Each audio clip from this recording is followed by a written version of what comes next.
Just wait for some people to join up, and then we'll get started.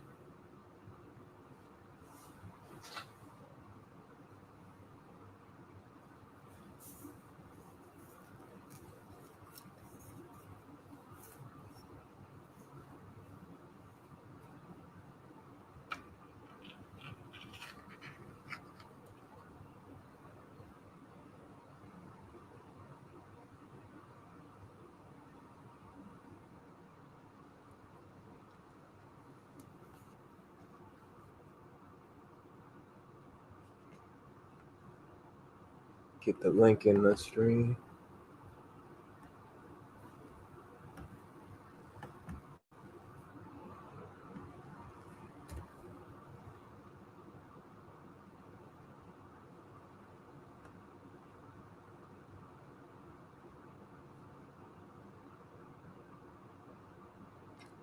Okay, can you guys hear me okay?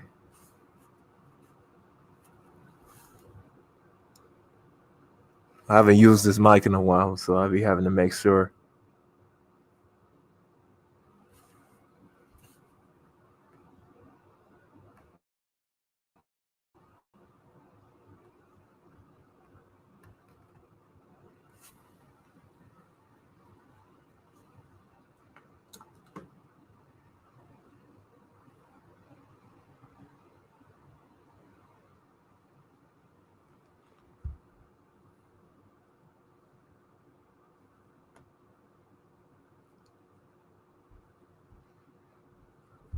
It's been 2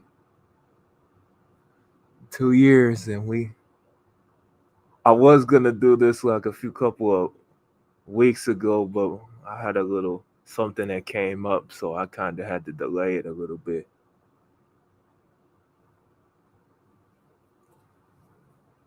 But how are you guys' nights going so far?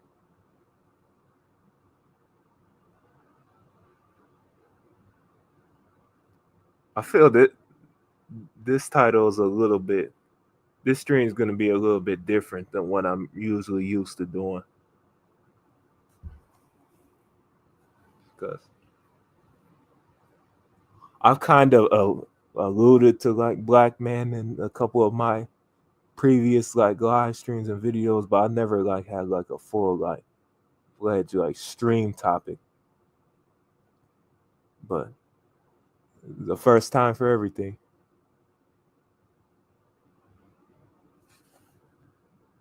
Can you say something more?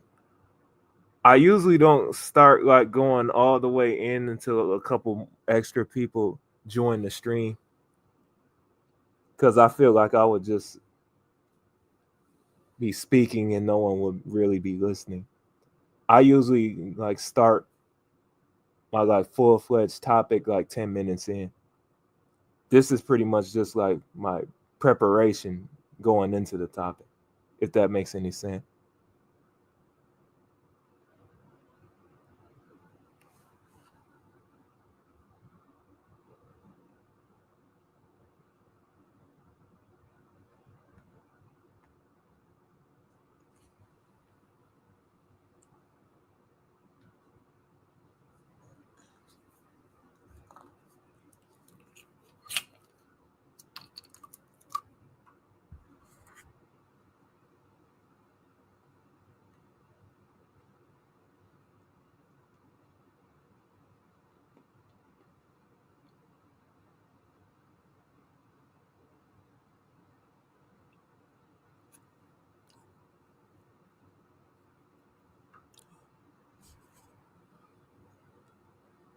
Okay, just give me 1 second.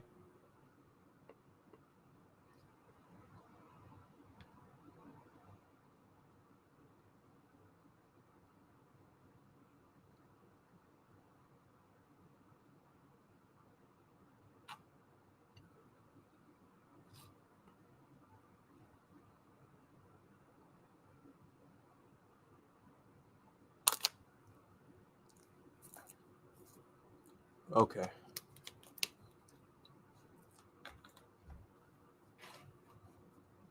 But as far as black men are concerned, I don't know how well y'all have been keeping up with sports. I know most of the people that follow my channel keep up with sports very well, but there's been a very high prevalence of biracial athletes in today's sports world. And it's a phenomenon that has just kind of caught wind maybe like 10, 15 years ago.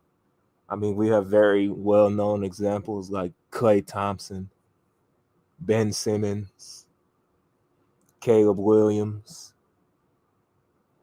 Like the list just goes on and on. And what a lot of these athletes all have in common is that most of the time they have black fathers.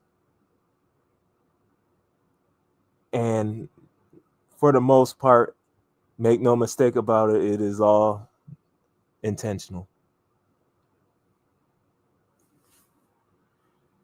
Because in the sports world, I think we all know pretty well that I know a lot of people say otherwise, but there is a very large amount of black men that are married with white women in the sports world. And it doesn't take a rocket scientist to see it. And that is where you see a lot of these biracial athletes, because make no mistake about it, a lot of these like well-to-do biracial athletes like Devin Booker, their dads were basketball players as well and fully black men. Cole Anthony on the Orlando Magic. Like the list just goes on and on.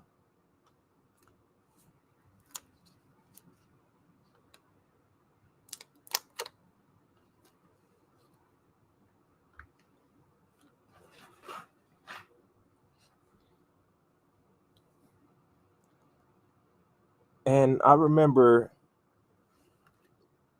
I was scrolling through Instagram 2 days ago, and it was kind of like the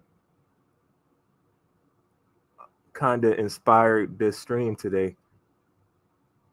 And I was watching a video with Jason Tatum in it. And somebody had mentioned like light skins and stuff.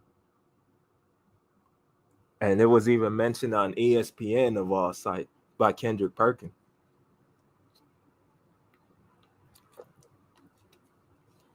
And I know he was giving him props and everything, but it just felt off. Like he mentioned like his necklace, like light skin, like it just came off as like weird to me. How he would just out of the blue just randomly mention that on an ESPN pregame show. It just caught me off guard. Like that was the most random thing I've ever heard. But you hear this a lot in the sports world. Most of the time, if any like biracial athletes do anything wrong, one of the first things that people mention is them being light skinned. And I never understood why, honestly.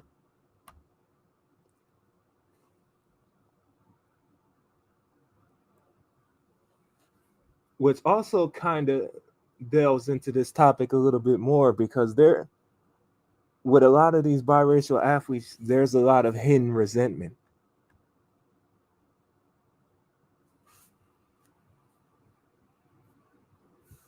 And we can go to countless examples. We've been talking about this on this channel for years.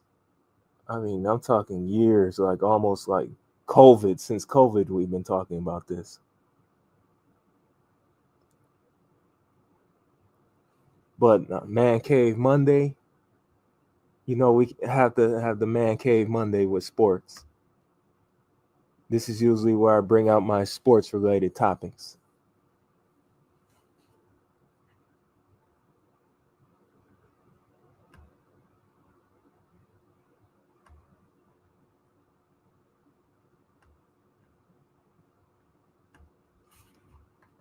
Let's post the link again.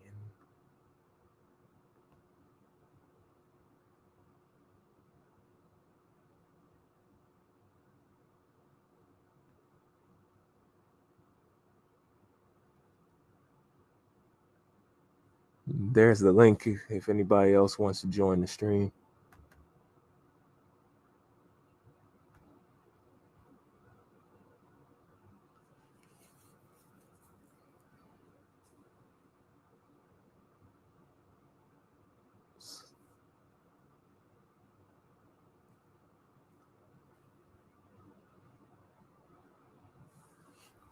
I know Jason Tatum, he's been getting a lot of flack lately for his light skinnedness, I guess you could say.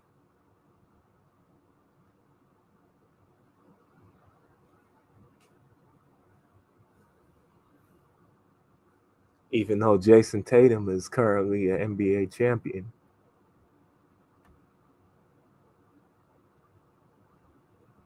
And I even, with the whole Jalen Hurts and Patrick Mahomes thing, I know that was our last Man Cave Monday episode, but there were even some people on Twitter that were saying that Jalen Hurts is not even light skinned. And I'm like, oh, here we go with this again. Because that's something. Can you uh, elaborate on Jalen Hurts or Patrick Mahomes?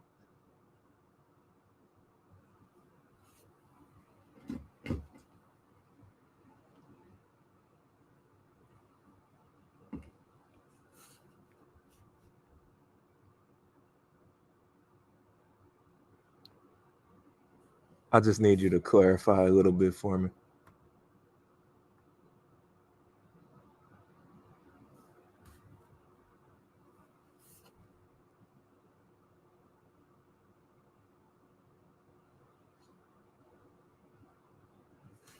Um,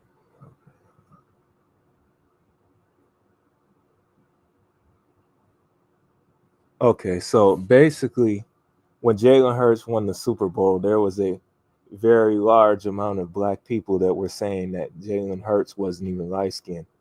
And that's something else that I've noticed we see a lot in a lot of these like Twitter streets and like YouTube.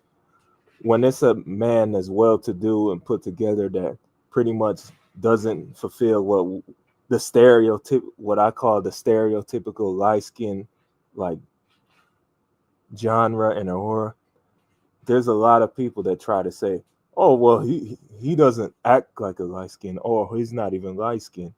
But I'm willing to bet you right now that if Jalen Hurts did anything that we would call like quote unquote zesty or anything, he will become light skinned at the snap of a finger. And that's something that I see the black community do a lot when it comes to light skinned men. If we portray ourselves in a masculine light, if we even tap that color bar even a little bit, if we have just a little small tint of caramel, then they're ready to kick them out the light skin category and blackwash them basically. Because I don't know what these people are looking at, but I don't know many places where Jalen Hurts would not be considered light skinned. I'm sorry. I don't know where these folks live or what part of the country they're from, but I'm willing to bet you if you throw him in most, if not all, black communities, he would be a light skinned man.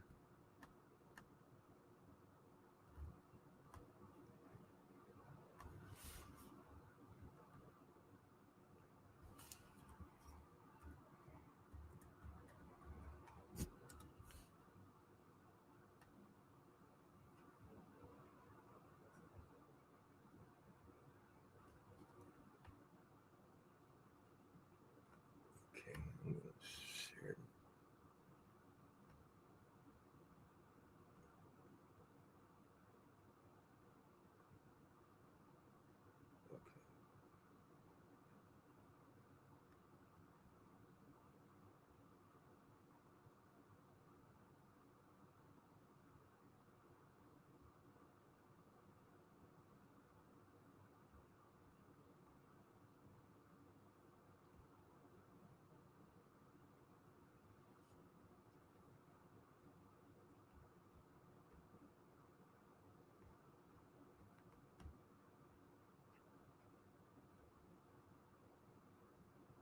Like I don't know.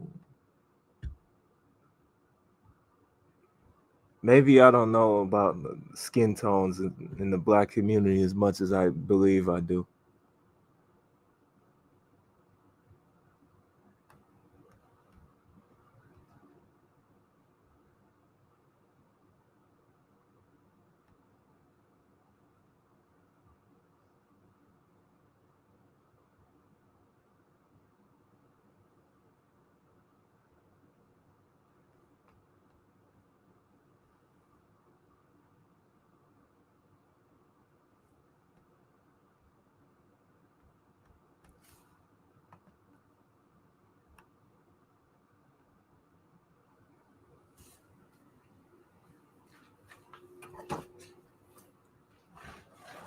there, but every once in a while there are examples. But we had a biracial player a few years ago in the NBA. His name is Paulo Banchero. He has a black mom. But if we look at the very vast majority of the like most well-to-do biracials in sports, all of them have black dads. I mean, it's just the disparity is just insane.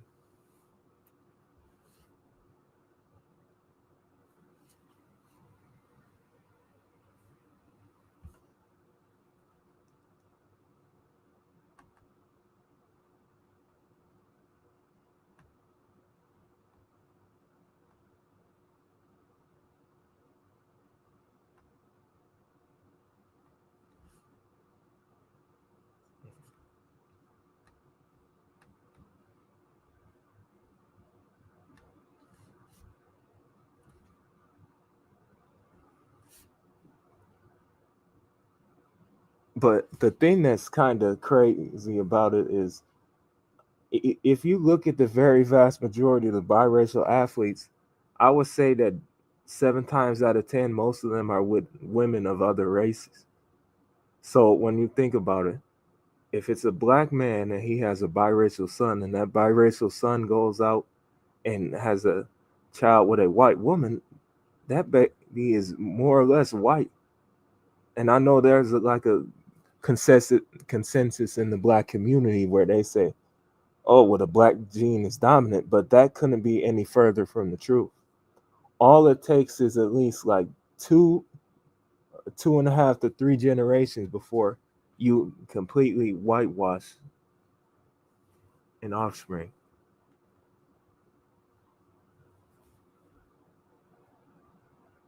We can look at countless examples,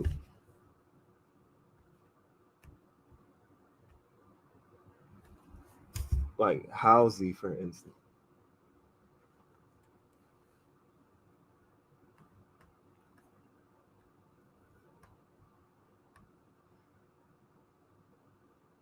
Like you would never guess that Halsey is half black by her overall aesthetic. If you saw Halsey in person, you would definitely know that that's a white woman. She would literally have to explain it like verbatim that she's half black, but no one would ever know.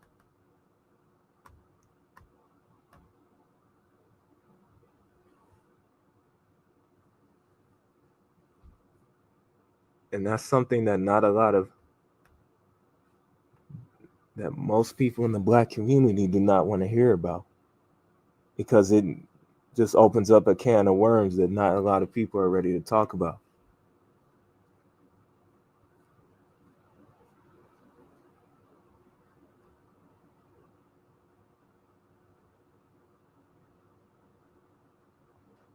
There's a StreamYard link again if anyone wants to join up.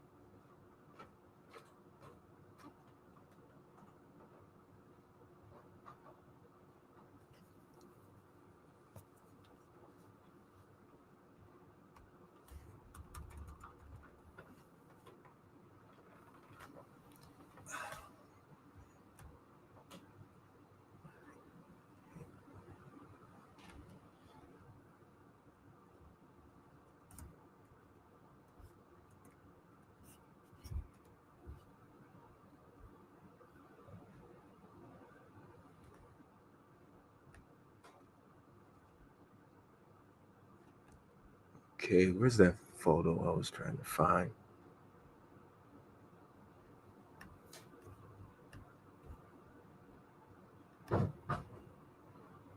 There you have a photo of Zach Levine, another well-to-do, well-known biracial athlete that was known for winning back-to-back dunk contests.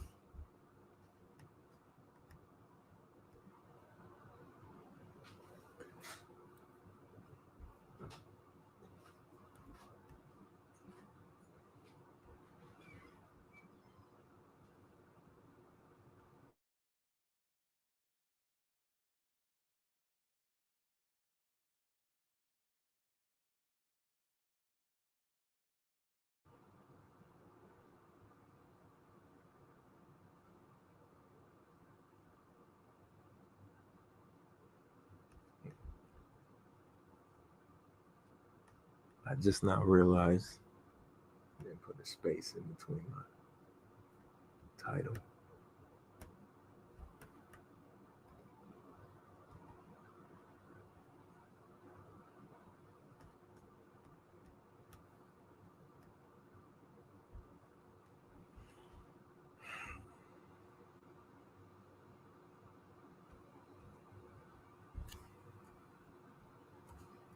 We also have Matt Barnes,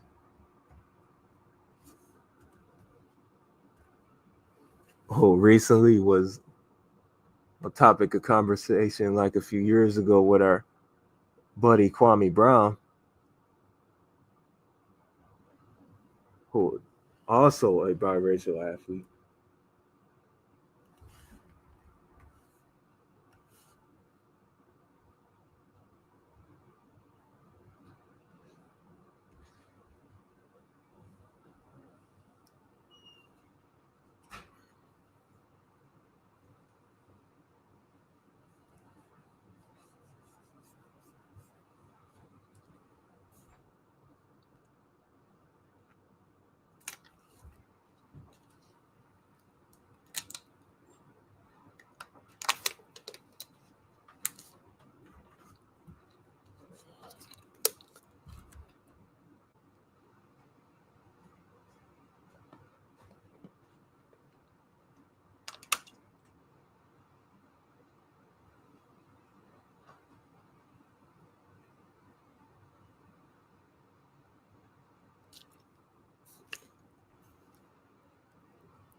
Let me see here.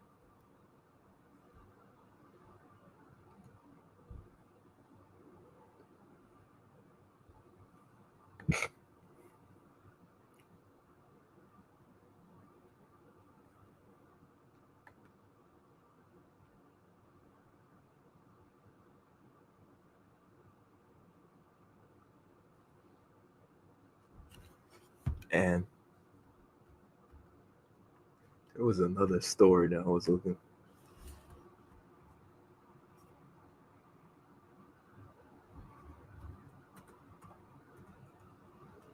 I know a few years ago, Xanatos Clutch, I don't know, he was like an older YouTuber. He still posts videos every once in a while, but he even talked about it in his Three Fates scenario video, where biracial athletes were sooner or later going to take over sports. And it's slowly but surely happening. And black men are perpetuating it. And I give it like another 20 years, these biracial athletes and their kids are going to be the next in line.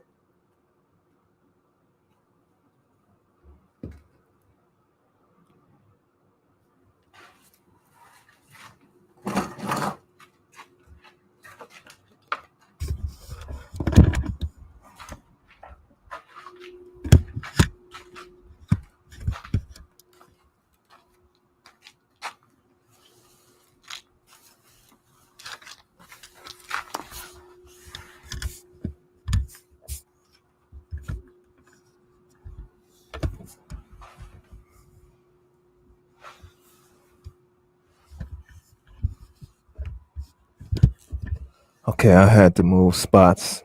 So can anybody hear my mic real good now? Still?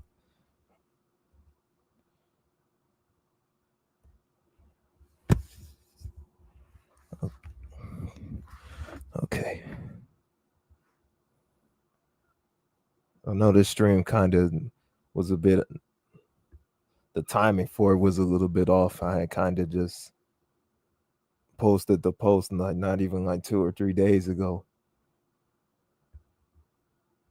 I've been kind of gone for a while and dealing with some things, work related things.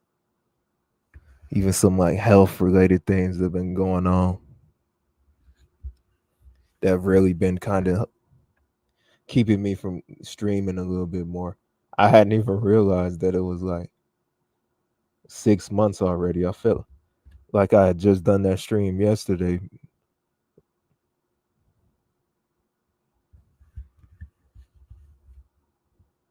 But I've been trying to get back into the like YouTube swinging thing.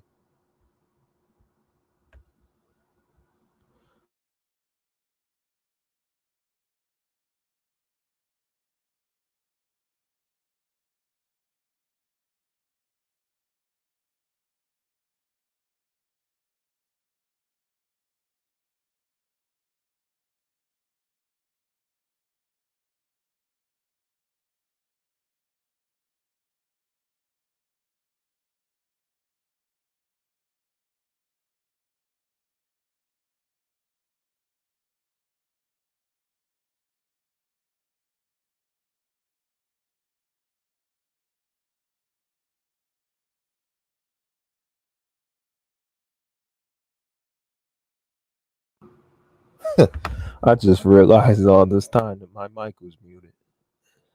Okay, so I think it's very well known now that black men, for whatever reason, have been the pioneers of this biracial third class that has been taking over the sports world. And I don't know, for whatever reason it's intentional or not. What they don't realize is that they created a class, and nowadays I don't know if anybody has noticed this, but it seems like the push for biracial athletes to identify as black has really died down. Like it was something that we used to hear about a lot like a few years ago, but lately it's you don't really hear about it. Like I don't know if, as crazy as it sounds, like channels like ours are starting to shift the like perspective of things, but a lot of people don't even like light skinned people for the most part have been relatively silent when it comes to black issues. I don't know if it's because light skinned people after all these years are finally starting to see, wake up and smell the coffee, I guess.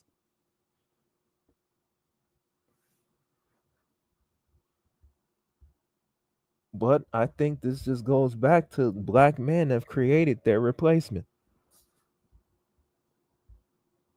Yeah, we can sit up here and say, oh, well, they're still black too, but it's genetically that is proven to be impossible.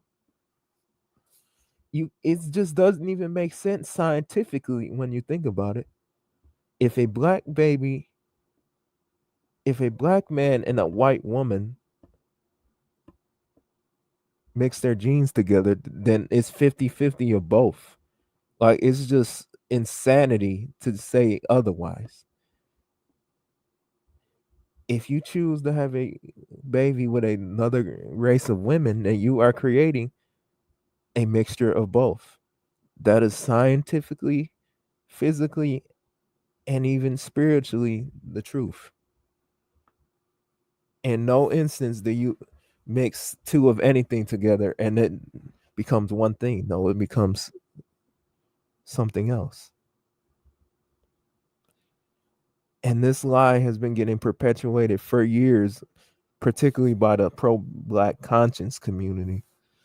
And I think we all know what type of agendas the pro blacks are on, where they say, well, you have to choose a side. And it's like, no, they don't have to choose a side. They can embrace both sides like they're supposed to.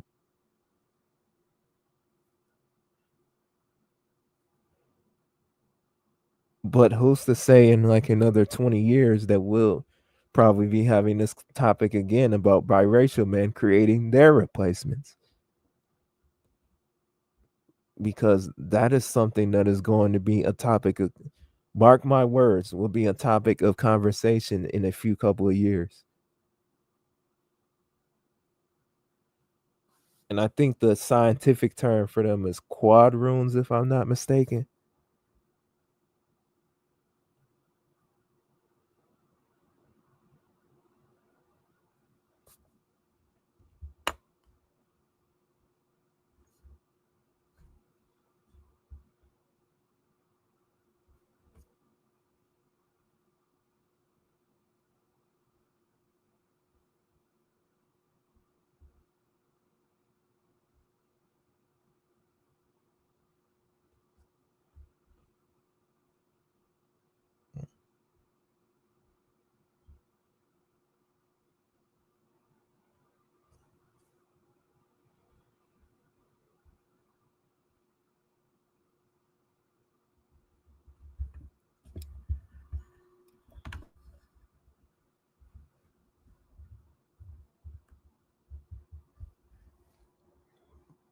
Check.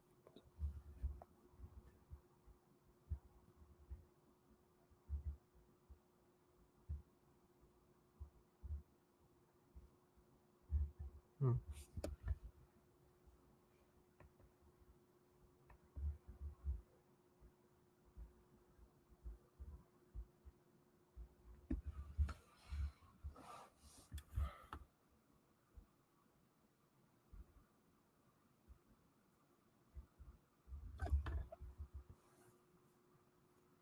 Okay.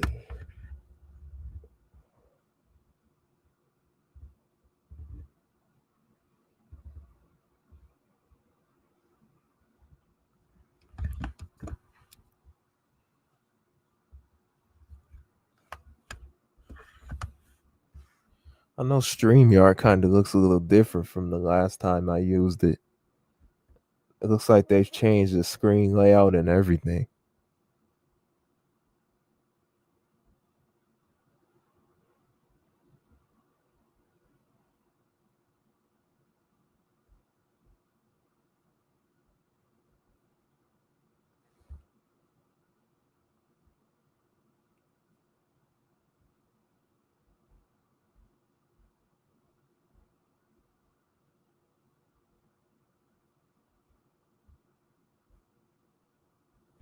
Okay, there's the link one more time.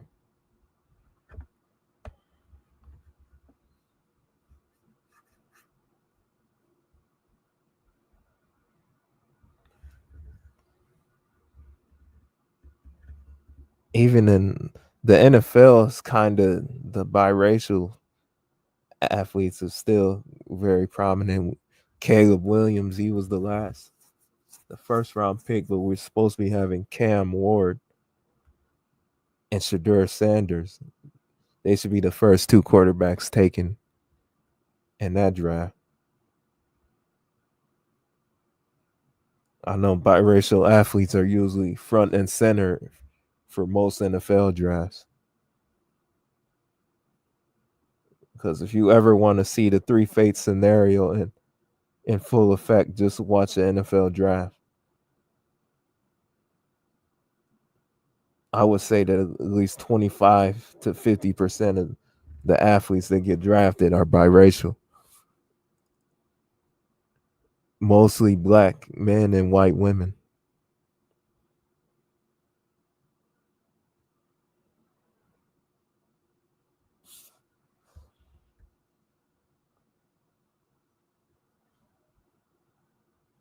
It's the weird thing is usually always black and white. Every once in a while you'll have like a black and maybe Latino or black or Asian, but usually it's always black and white. That is the most prominent biracial athlete in the whole sports world.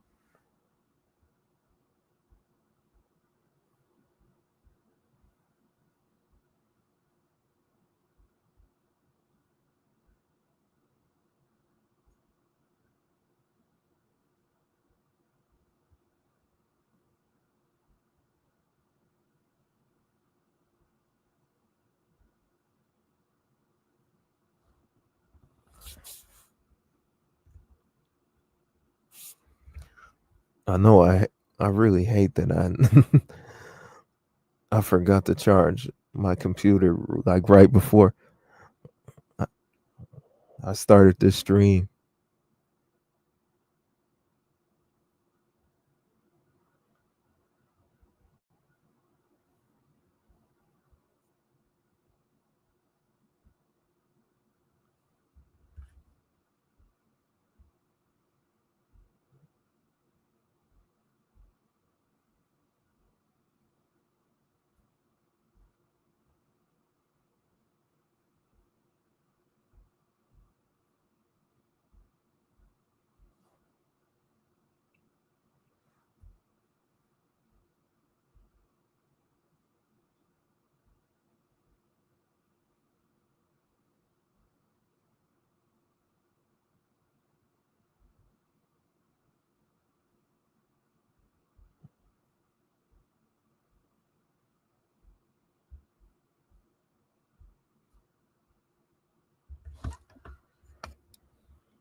But anyways, there was a video that I was looking for on YouTube. Just give me a second.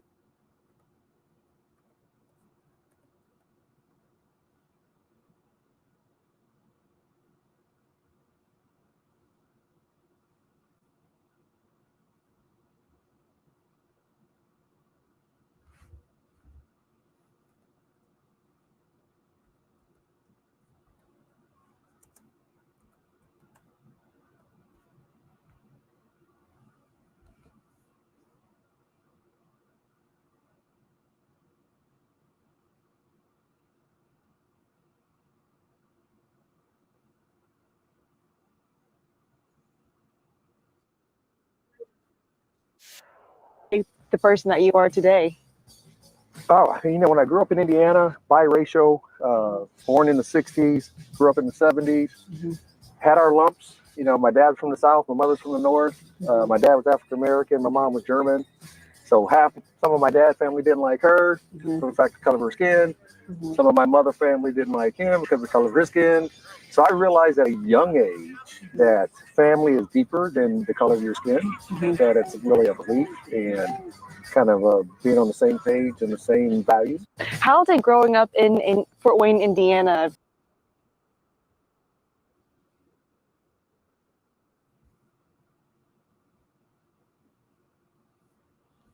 Rod Woodson was one of the first well-known biracial football players. Was a Hall of Fame cornerback for the Pittsburgh Steelers.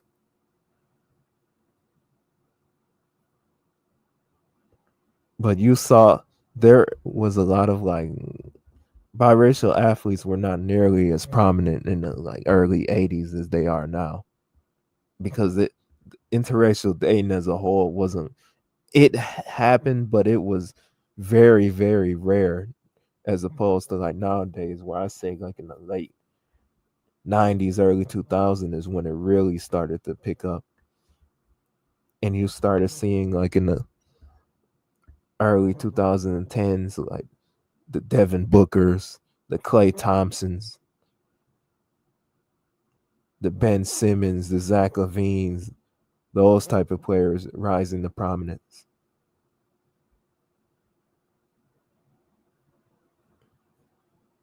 You even have in Lewis Hamilton, probably one of the most well-known biracial race car drivers of them all, Bubba Wallace. The list just goes on and on with this.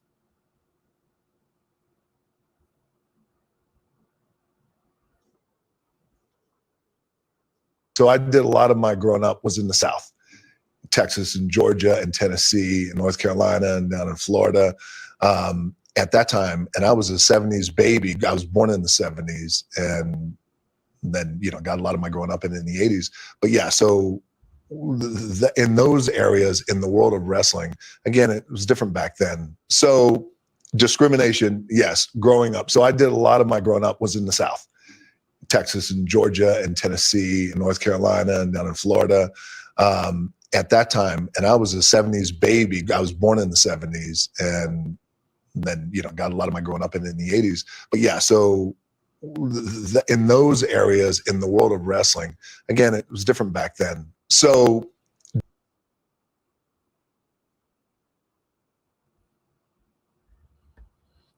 The Rock was probably one of the first biracial wrestlers that rose to prominence. And yes, his dad he also has a black dad.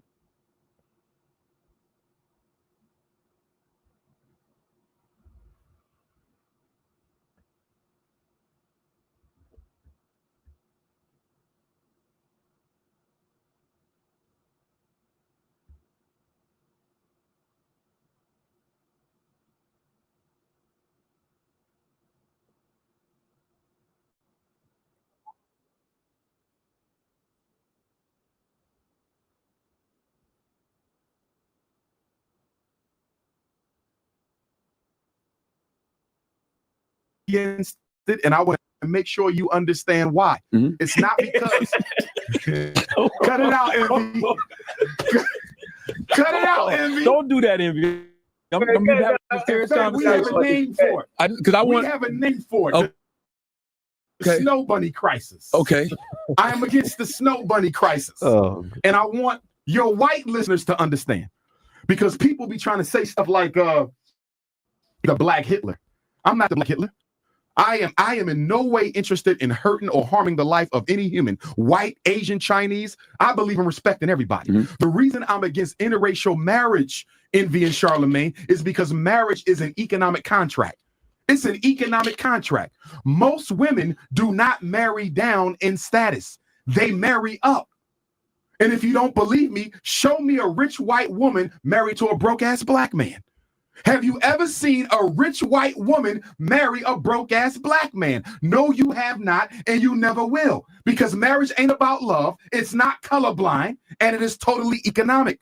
So if marriage is an economic unification and a contract, how can we, who don't have enough already, give so much to the white woman and to white people who have already taken too much when we got all these black women out here who will never get married? Only 1 out of every 4 black women in America will ever taste marriage. And half of them who taste marriage will be divorced within 5 years. If you want to save the black family, you have to protect it. And in order to protect it, you have to be against interracial marriage. You can't say, I love the black family, but I don't have a problem with interracial marriage. Interracial marriage is eliminating the black family because it is not providing our women with enough available and able black men to be their husbands. So it's not just white. It's not just white women. You just feel white women, Asian, everybody. Nobody should be marrying out the race because there's political consequences, DJ Envy. I'll give you one right now. Naomi Osaka. Am I saying her name right? The tennis sister. Naomi Osaka, yeah. Naomi, I love the sister, right? She knocked off the greatest of all time, the GOAT, in Serena. But guess what? Who is she representing in the upcoming Olympics? Is she representing Haiti? No, she represents Japan. So here you have a half African sister, an African sister, because there's no such thing as half African. Our genes are dominant. So you got. And this is where people like Dr. Umar just always mess up. There you have it right there. Our gene is dominant. But if we look let me show you an example. See, this is where the pro-blacks always seem to fall short with this argument. I'm going to show you guys something.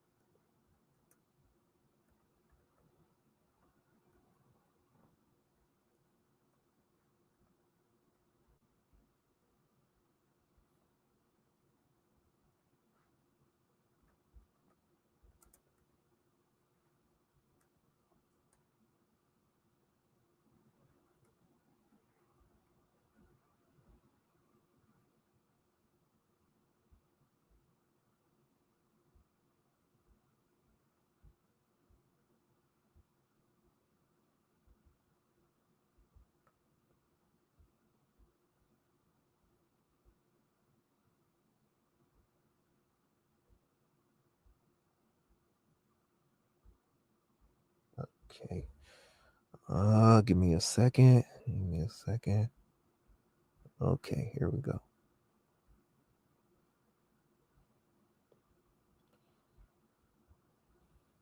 Now,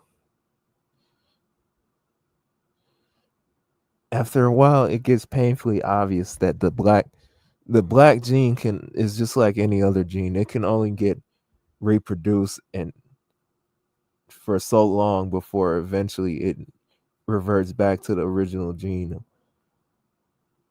This is Doc Rivers.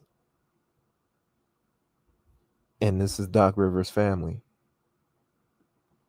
Now notice, especially when it comes to like lighter skin and like brown skinned black men, like somebody like me, a lighter skinned black, if I have a baby by a white woman, then basically that baby is more than likely going to come out looking exactly like this, beige.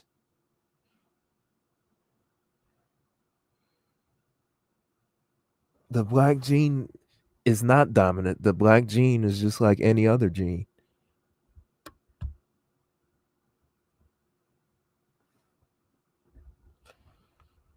you can only reproduce for so long with other races before eventually it reverts to the race.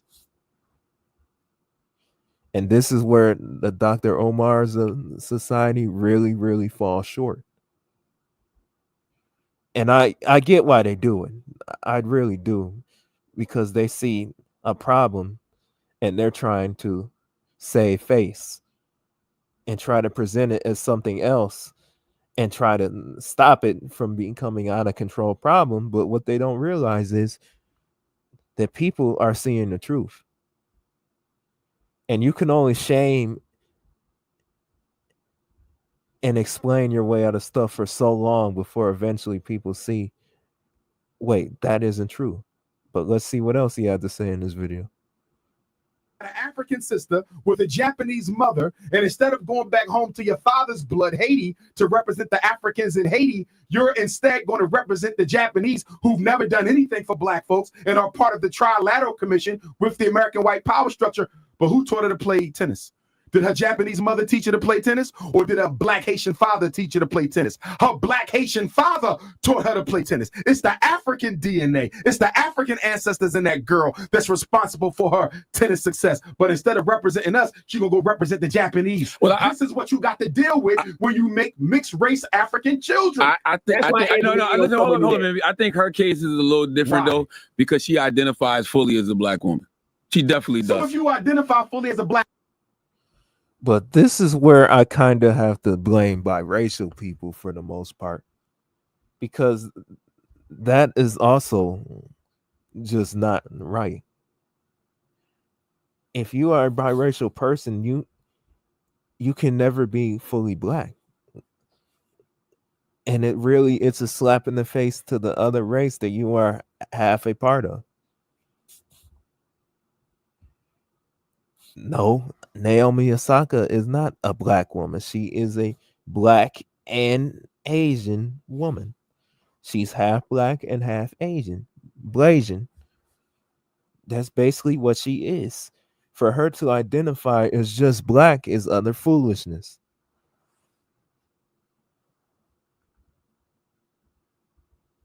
But this is what black men say.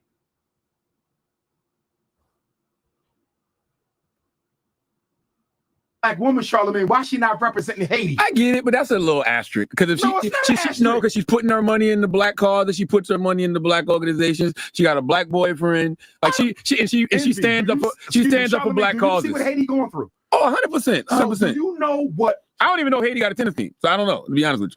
They don't have to have one. She will win the whole thing. But here's the point.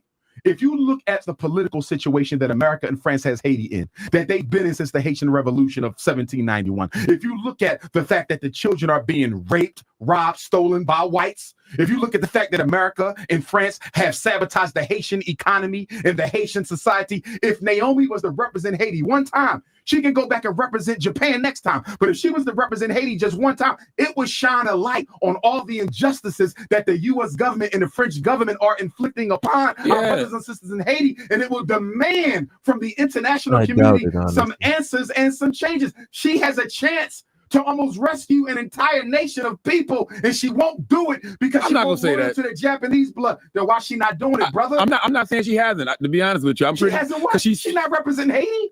She have not represented Haiti, but she speaks out against so many black issues. She probably has spoken on Haiti. I don't know, Charlemagne. But I do see her speak out a lot in regards to black issues. Okay, but until she speaks out for the Haitians, and may I also admit that Charlemagne, I'm not even going to say the rest of his name because his name is just other foolishness. But I think if you guys have watched my previous videos, you know Charlemagne has said a lot of controversial statements about light-skinned men. But that's neither here nor there. And until she do something significant for her father's people who are responsible for the talent that she got, her father's people, her father who taught her how to play tennis in the first place, if it wasn't for a Haitian father, Charlemagne, she wouldn't be in that position. Show love to Haiti. The point that I'm trying to make. Look that up, Dan. I'm asking the white man to look something up. I got you. Oh, yeah, because I'm sure I'm pretty See, I just mentioned it, and look what he does. This is why I say that there is some very passive resent. It's passive aggressive resentment when it comes to black men and biracial men. Because make no mistake about it, at the end of the day, I've said this on my channel for years. Fully black men are only going to tolerate biracial men for so long before, when they finally do see that this phenomenon is, make no mistake about it, they will be the first ones speaking out against it. Even with a subtle statement like that, calling DJ Envy white man. And this is not the first time that Charlemagne has said this. A controversial statement like this about light-skinned men, or biracial men for that matter. But let's continue. I've heard her speak out against that. But the point that I'm making is, if she represented Haiti in the Olympics, here's what I'm saying, Charlemagne. You can't take a small, soft act of activism and try to use that to replace a major, significant act of activism. You understand? Making 1 or 2 news bites during the context of a press conference is not the same as. I really don't understand what he means by what's soft activism. Now we have soft activism. Activism is activism. Representing the Republic of Haiti on the international stage. Even if she says something, I don't care about that. You had a chance to represent the people who are responsible for you being who you are, and you chose not to do it. I'm not knocking her. I'm a fan of her. And then you also have slight situations where you have black people that expect biracial athletes to speak out against the injustices. And let's be honest, I think we pretty much have come to an agreement at this point that even if biracial athletes do speak out, what is it going to change? It's just like a couple feel-good points, a few talking points to get people started. But then there'll be those people that says, well, he's biracial, so he's half. So why is he speaking on our behalf?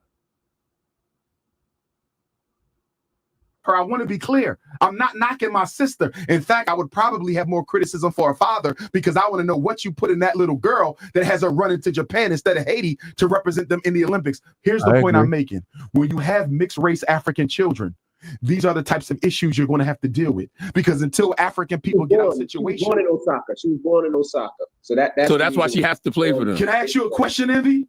Yes, sir. If a European Jew is born in Africa and he plays tennis, is he going to represent Africa, or is he going to represent Israel? Probably Israel. Thank you. So it ain't got nothing to do with where you're born. It's where your loyalty is. And until black people get organized, fellas, many of our mixed race children are going to identify with the other race because they're doing better than we are. Maybe she'll hear this and take what you're saying into consideration. She will. I'm not knocking her. I just want y'all to show. I just want y'all to see it does not benefit the black community to be having all these mixed race babies who are not loyal to us. I have nothing against mixed race. Now that's a mouthful right there. Not loyal to the black community. This is where this issue comes to play. These black men expect these biracial athletes to be loyal to the black community, but they didn't have their babies with black women. This is where this problem begins. And I will say, for all the people that are watching, that biracial people do not owe the black community anything. Yes, I will say that. Biracial people do not owe. Biracial people have done more than enough for the black community over the years and have been instrumental to where the black community is nowadays. And anybody who will say otherwise has no concept of history or their own genealogy.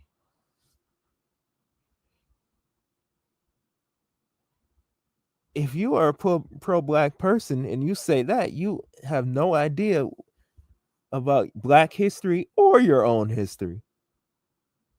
It's just as simple as that. Because a lot of these people that you say are black history is really mixed race history. Yes, a lot of these first black this and first black that are mostly biracial. But the Dr. Umars of society will tell you otherwise because they expect, and yes, I agree, some of these biracial kids are not loyal to the black community. But at the same time, if you want your children to be loyal to the black community, then why don't you have them with a black woman? That is where this problem always has and always will exist. Fully African, in my opinion. I was going to ask you that. What do you think? I have no problem with a mixed race African. I judge all black people. I don't care if you're from Africa, because I'm a Pan-Africanist, so it's all one family for me. I don't care if you're in the Caribbean, Brazil, Europe, Australia, the continent, Canada. Two things. Are you biologically black? And are you psychologically black? And when I say psychologically black, do you identify with your primary race? Naomi does. You understand? Yeah. So if you are psychologically... What does he mean by primary? There are two. It's not primary. You have two races. There is no such thing as primary. You are called biracial for a reason. That means that there are two races. There's no such thing as a primary race. That is utter foolishness. Biologically black and you are biologically black, I treat you no different. I don't care if you high yellow with green eyes or blue, black, purple. I don't get into this color game because I think part of the petty differences we have as a people is we over accentuate this light skin, dark skin, nappy hair, straight hair thing too much, and it's killing us. It's the blood. The first color on this flag is red for a reason. It's the blood that makes you African. So I would never mistreat a mixed race African. But I'll tell you one thing, I'm gonna make sure they understand: you will not perpetuate the snow bunny crisis. I want to buy your house. I can pay you cash for your house. The snow bunny crisis. So that is from basically one of the most well-known pro-blacks probably that we have today's generation, Dr. Umar. And yeah, he said a lot of things that I do agree with. Yes, black men are perpetuating the, I guess, snow bunny crisis, you could say. But where I disagree with him is you can't expect these biracial athletes to be loyal if their whole genealogy is a whole separate race. This is where a lot of the pro-blacks get it all wrong. And who's to say a lot of these black men that have these babies by these women of other races probably believe this as well. But no, if you have a baby with a woman of any other race, they are biracial.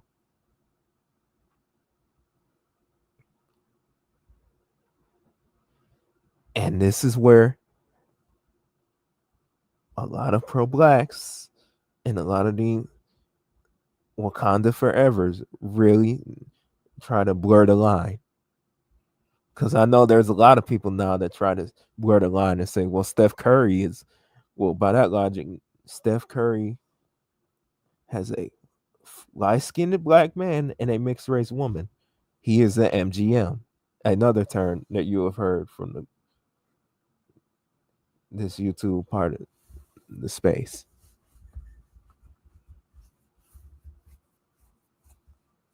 And Steph Curry is probably one of the most well-known, quote-unquote, MGM biracial athletes probably in this generation, probably next to Patrick Mahomes. And even in Stephen Curry's case, Stephen Curry has had a lot of negative press about being and he's not even a fully biracial man, but he pretty much, because he has the aesthetic of a biracial man, he pretty much gets all of the flack that a lot of quote unquote biracial men do. He has been the brunt of a lot of jokes about light-skinned men.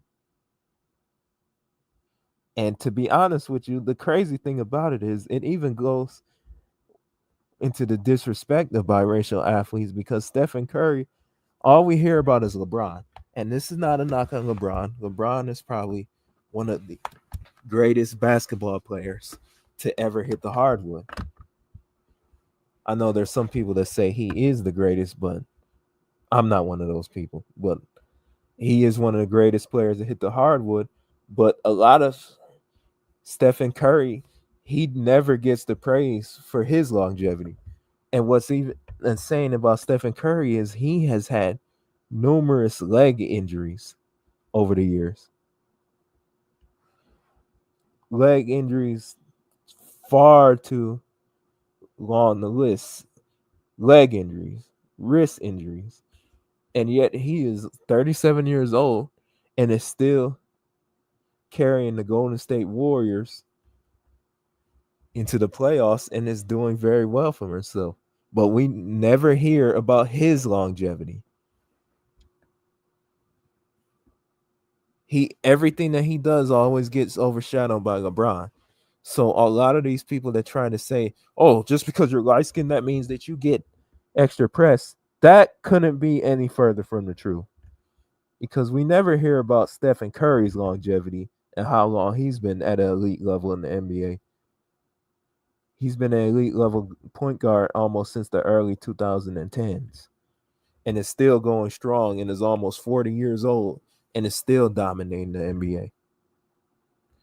But you're never going to hear about this because Stephen Curry pretty much represents the replacement class.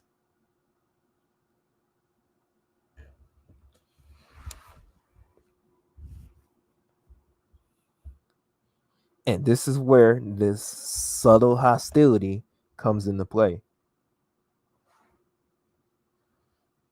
And another guy who has recently been getting all the wrong press for this is Jason Tatum.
Oh, okay.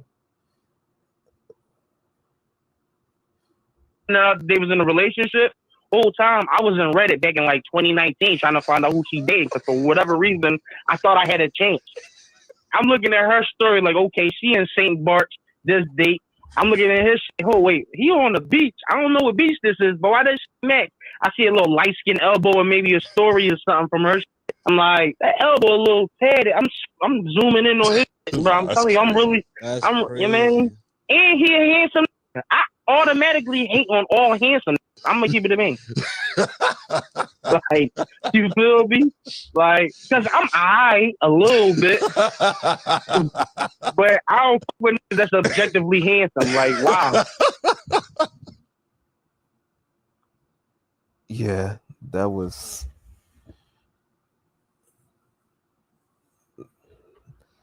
Yeah, that was a pause. But you guys get where I'm coming from. Jason Tatum and what kind of inspired this stream yesterday was I heard Kendrick Perkins had made like a very suspect comment about Jason Tatum too, pointing out his light skin and that's something else that doesn't get talked about a lot. Like there's like a lot of like gay jokes, and not to. I have nothing against any people of that community, but I have to look at the obvious, and the obvious is that a lot of these dark-skinned black men that be on these make very, very suspect comments to these light-skinned athletes a lot. And I think we can pull up plenty of receipts if we have to. But this just goes back to what I've been saying for years about an image in today's society. Your image can make or break you. And I know a lot of light-skinned dudes try to say that they don't care and that it doesn't really matter. But the truth of the matter is it does. You can point, there is no group of men walking on planet Earth that say that don't at least have somewhat of a care about how their image and their likeness is represented in the grand scheme of things. And any man that tells you otherwise is a fool. And the problem that light-skinned men have been having for years is that our image is associated with femininity. Yes, I hate to admit it, but it is. And as much as I would love to say that maybe my videos have stopped it, but it is still going on to this very day. Yes, people are still effeminizing light-skinned men on the daily. And the crazy thing about it is a lot of it is coming from black women. And I know black men, for the most part, are the architects behind all of this. They're like the man behind the curtain. Black women are just their puppets and attack dogs that they pull the strings, and black women just go along with whatever they say. Why it's like that, don't ask me why. I couldn't really tell you. I have really just cannot grasp it to this very day. But black women have been attacking light-skinned men a lot lately. And I'm not really a big TikTok guy. I've been kind of hovering around the light-skinned space, and I've been seeing a lot of black women that have been making some very kind of confusing comments about. And I guess I don't know if black women feel like that's their way of fighting colorism, which I think is just ludicrous to say the least, but that's neither here nor there. But black women have said on numerous occasions they have been the main ones that have been perpetuating all the negative stereotypes about light-skinned men that dark-skinned black men have put in their heads. And then at the same time, these black men are going out and creating biracial athletes. And this goes far beyond athletes. This just is everyday life. Black men interracially date exponentially higher than black women do. Yes, I'm a black man, and I'm saying that. Oh, what's up, Tora LA? I've been I've just been rambling here a little bit, honestly.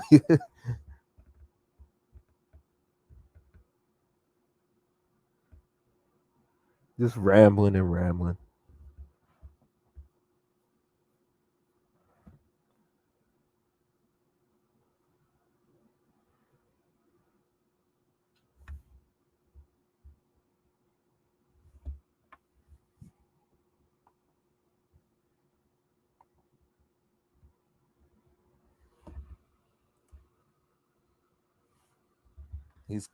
Today is more of a throwback brown and beige style stream. because I haven't really talked about black men in a while. I really haven't been trying to delve into these conversations because I feel like they have become more redundant, if anything. But this is something that I've been wanting to talk about for quite a while because I've been seeing how many biracial athletes are taking over the sports world and how we're still having these little passive aggressive jokes by black men talking about them.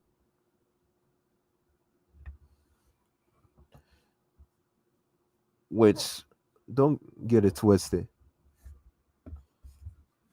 And I think Dr. Umar said it, the snow bunny crisis. And I can agree on one thing with Dr. Umar.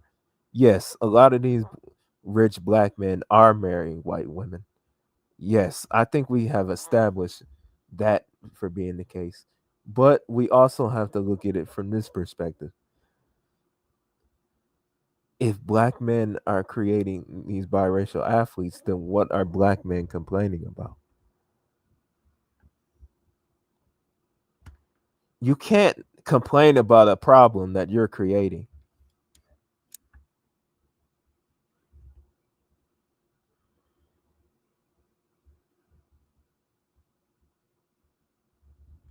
Facts. Absolutely. I've even noticed, like, in some situations, and this is something that just drives me crazy. But I've noticed that, like, in a lot of cases with these, like, biracial sons, a lot of, like, black, and I noticed black women and white men couples, they do this too. But I noticed they let their hair grow out for some reason. And it just triggers me sometimes. It's like he's a boy. And that's kind of goes back into like the early like effeminization because I think I even kind of had this problem when I was younger too. And luckily when I was younger my hair just, well, kind of to this day it grows a lot.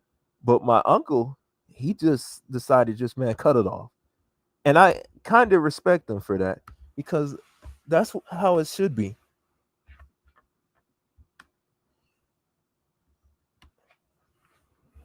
My uncle was like a real good barber, and when I was younger my hair used to just grow out a lot. I'm talking like real long. But I've noticed that like a lot of these like interracial couples, they just let their son's hair grow out and try to make him look almost girly. And when I see it, it just triggers me because I'm like, why are y'all doing this?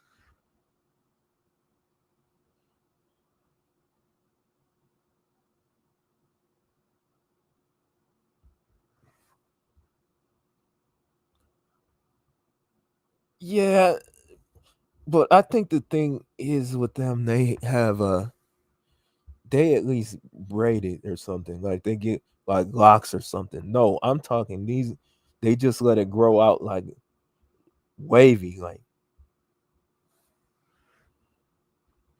I respect it if they're giving them like a tougher style like braid, but no, they just let it grow out like curly and don't even do anything about it.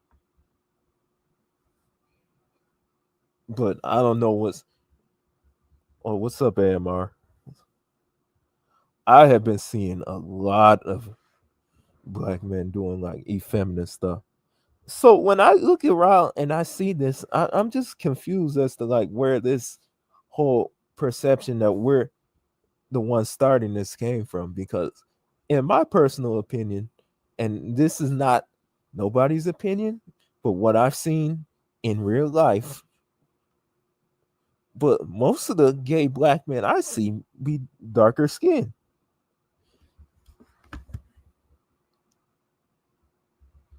Every once in a while I'll see one, but a gay light skinned man, but I rarely ever see it.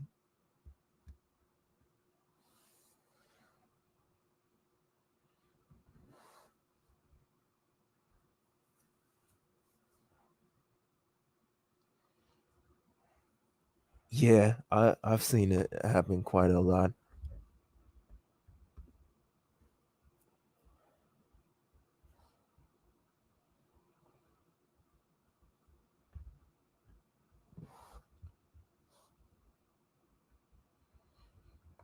But Dr. Umar, he's one of them people. He'll say something smart after a while, but he's not really somebody who you should listen to like too often, because a lot of times he's one of them people. He just goofs up when he talks a little too much.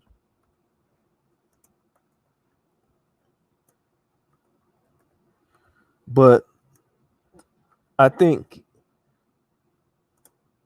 in his defense, he may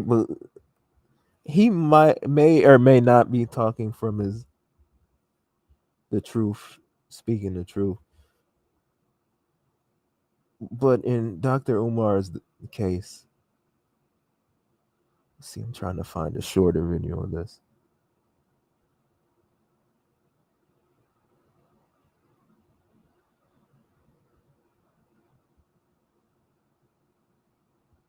Okay, where is it?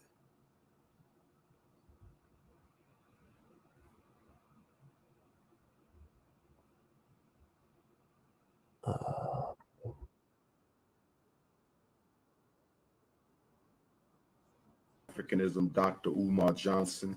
We live and direct from Jacksonville, Florida. Live and direct, Black Florida, Jacksonville.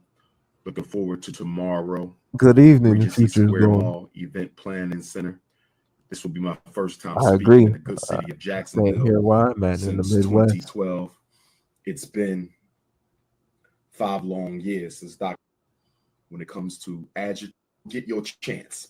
We're building a security team as we speak. I want to thank all the brothers and sisters who've been sending me emails who want to be down with the Dr. Umar Johnson African Guards of Garvey Team Pan-African IMIPAP security team. We working on that. My brothers and sisters who went to film, my brothers and sisters who are into the media, we about to straight take over the whole conscious documentary film producing movement. We about to sack that shit. We taking that over. Nothing but positive consciousness programming in 2017. That's why you made me the Prince of Pan-Africanism. That's why I took over this conscious shit by the fucking throat. And don't worry, when I'm done talking about the Parent Association, I'm going to deal with Papa Smurf. I'm going to deal with that little dirty nigga. I heard you, albino. I'm going to handle your ass tonight, pussy. You ain't getting away with that shit. You should have never came for me, nigga. I never fuck with your little dirty broke ass anyway. Still living in your fucking mama house. What type of grown ass nigga going on 50 still living in his mama house, nigga? Look in my face when you talking to me. This ain't no WWF, nigga. Who the fuck is you, the conscious Hulk Hogan? You the conscious Hulk Hogan? Papa Smurf? Motherfucker, you look like Tattoo from Fantasy Island with your stupid ass. Who the fuck is you? Randy Macho Man Seti Savage? You's a fucking nut, nigga. You's a fucking nut. What platform you got? What platform you got, nigga? You's a dirty nigga. Sonetta built your nut ass. Now you want it with the prince, nigga? You the general? Well, I'm the prince, nigga. The general answers to the prince. I call the fucking shots. You dirty midget. Fucking albino nigga. Your problem is you got an inferiority complex. Don't blame me for that shit. I'm not the reason you look like a fucking cracker, nigga. Dr. Umar ain't the reason you look like a fucking cracker. This ain't Sonetta talking. This me, nigga. I stands my own ground. I ride alone, nigga. I don't need nobody backing me. Fuck you calling niggas on the phone for? You got something to say to me? Why you calling men up on the phone for? Speak your speech, nigga. Speak your speech, nigga. Speak your speech. You built like that? I got some shit for you. I got some shit for you. Y'all ready for this, family? Y'all ready for this? I'm in Detroit Friday, nigga. I challenge you to a debate in your own fucking city. I'm in Detroit Friday, little nigga. Let's debate. My lecture will be from 6 to 8, and I charge Papa fucking Smurf. I charge Minnie Mouse to a 1-hour debate on who really runs the RBG Black Consciousness Movement, nigga. Fuck a YouTube. Fuck a Facebook. You versus me in your town, nigga. That's right. You got the hometown advantage. You got home court, nigga. 3 questions. 3 questions is what we're going to do. Seti, you fucking nut. 3 questions, bitch. Question number one. What have you done for black people in the past 15 years? Because your ass keeps screaming about what the fuck you done, but I ain't seen shit but a bunch of plagiarized ass lectures. You ain't no fucking scholar, nigga. You ain't done no scholarship. You taking shit out of niggas' books. I'm published, nigga. Research articles and books.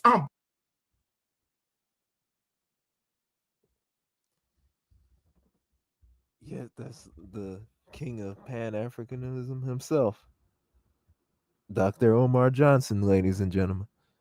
And that has been well documented over these years. And I know in the heat of the moment we get mad, we say certain things that we don't really truly mean. I get all of that. But this was like something that sometimes when people get angry, sometimes they let the truth. They speak what they really feel sometimes. And I don't know if that may or may not be the case with Dr. Umar, but a lot of these pro-black people or pro-black men have this mentality. And like I've said for years, they love the women but hate the men. Because here's where this is the truth about this situation. Women, and this is something that men and women are just programmed differently to be. Women pretty uplift each other. They pretty much, you even see it on Instagram. They like, oh yeah, she slay, girl, slay. But we as men, we're just more competitive. That's just the way we're biologically programmed.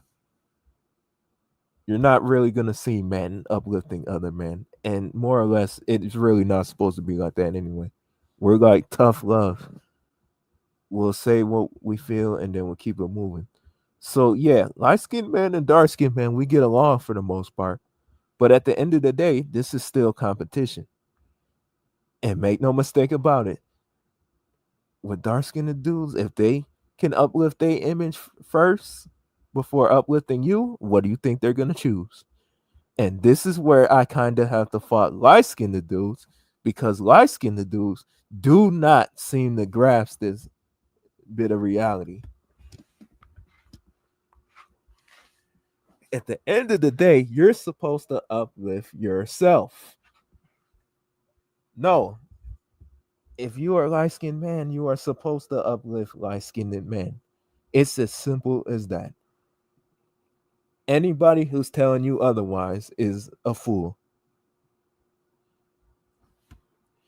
Anybody who tries to tell you that it's wrong to do that is painfully misguided.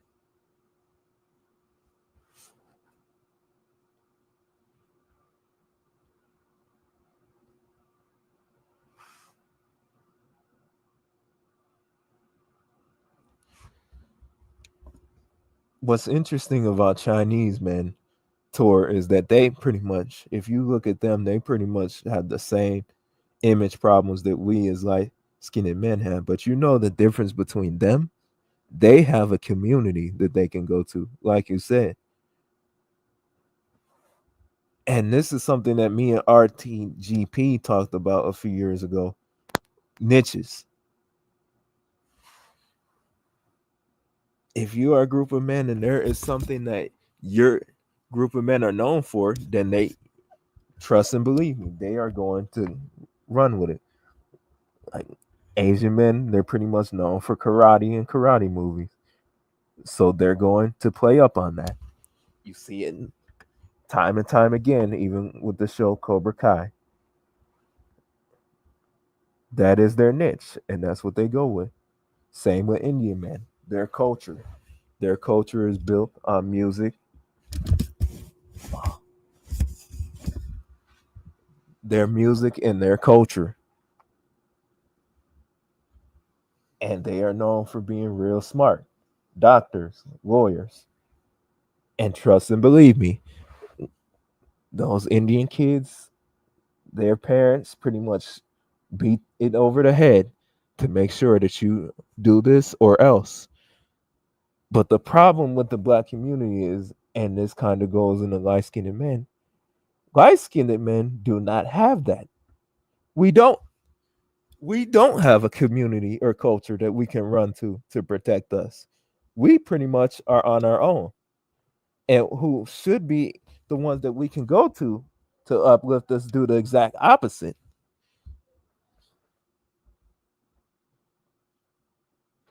If they see us being too successful, they complain. This is why this whole light skin privilege argument that a lot of people are saying is just stupid. And it just goes to show you that these people are very painfully misinformed.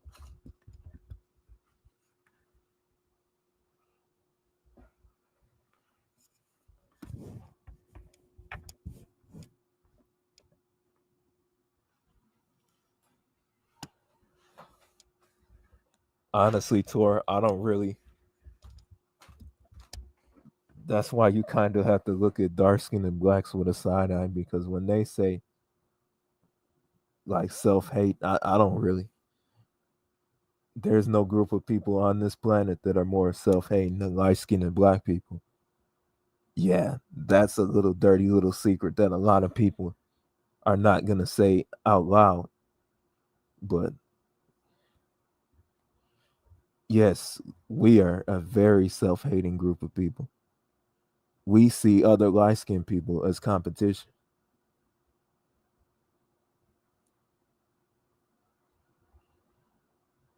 It's not supposed to be that way, but it is. And that's another reason why this light skin privilege argument is other foolishness. Because if at the end of the day, as a man, white men have the white community, Asian men have the Asian community, Indian men have the Indian community, Latino men have the Latino, they have all types of Latino community. And regardless of the way people say it, dark-skinned black men always have the black community.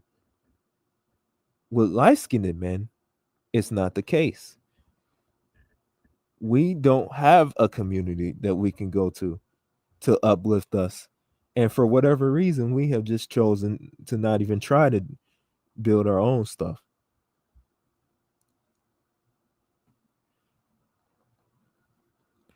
And that's why, at the end of the day, yeah, black men could create biracial men as much as they heart desires, but these biracial men are not going to go out and do any. These biracial men pretty much go to the white community. As Dr. Umar was saying, the snow bunny Christ. They more or less just go to the white community and just go away. They just disappear. Biracial women, it can be a bit of a mixed bag. Sometimes they go to, but most of the time they go to the black community because they're pretty much the trophy wives, I guess, of a lot of these black athletes, I guess, most of the time.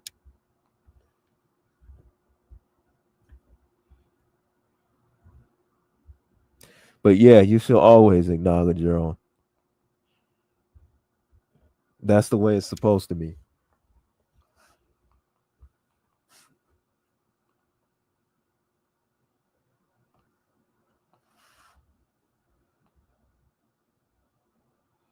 Like I said, when you see, it's always these like very like subtly zesty jokes when it comes to. I wish I could have had my phone out. I would have recorded with Kendrick Perkins, because that, like, the comment he made was very suspect, to say the least.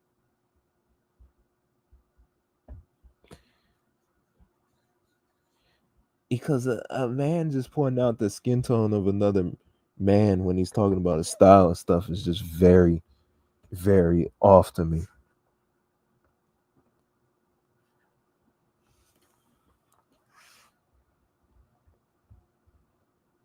That's not really something that I would be pointing out.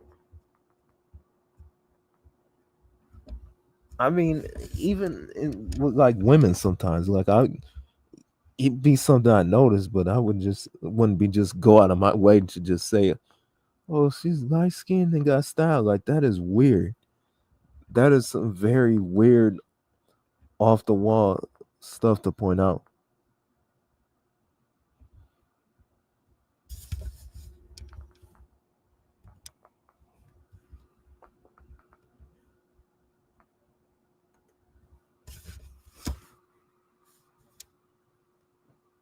There's the link if anybody wants to join up on the panel.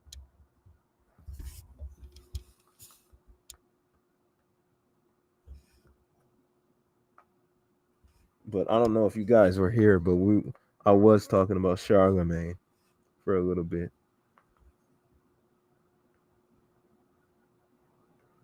So while we're on the subject of Omar, let's talk about this guy for a second.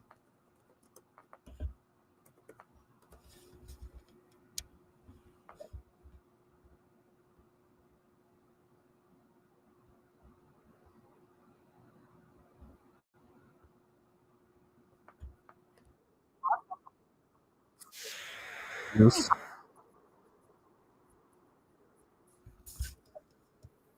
I don't know. I might have to private this. I've been playing on.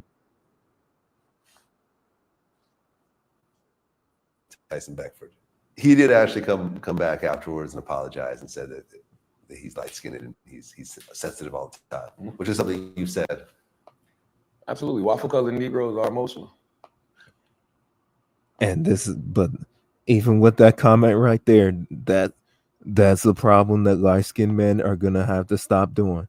No, there is not a group of men on this planet that willingly emasculate themselves like light skinned men do. And I don't know if it's because the black community is just beat it over our heads that is just like something like that should never be normal for men. Never. It's just a very bad look. Like it's just hard to respect it. Like I'm a light-skinned man, and even I say I just don't respect people that do that. Like you're a man, you should never just go out and say like that, joke or not. Like that's just you just don't do that. But let's continue. Waffle colored Negroes are nothing but feelings. That the yellow emoticon that has tears coming out of it, that represents light skinned people. Yeah. Yeah. So I'm included in that? No, you're white. Okay, sounds different. Waffle colored. Waffle colored. Now that is very interesting. You see, these people just tell off on themselves. So because he's white, it doesn't apply to him. See, they just tell off on them. All you have to do is just listen. Don't speak. Listen. Sometimes the best thing you can do as a person is just watch and observe. People tell on themselves. You just got to sit back and just let them keep talking. So because he's white, it doesn't apply to him.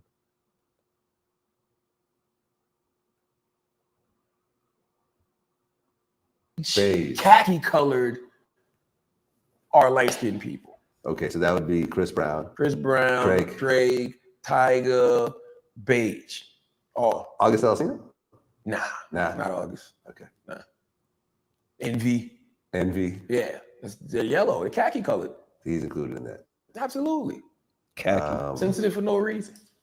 I didn't like the Chris Brown thing though. The only reason I didn't like the Chris Brown thing because I felt like the OG Bloods should have stepped in. Yes, man. Like that. Yo, listen, all of that, throwing up sets online and blood. We gonna do this when we see you and this and that. Like, what part of the game is that?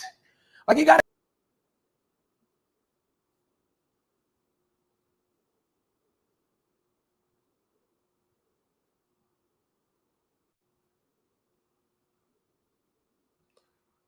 But the thing that's scary about people like Charlemagne is just how comfortable they feel saying that stuff.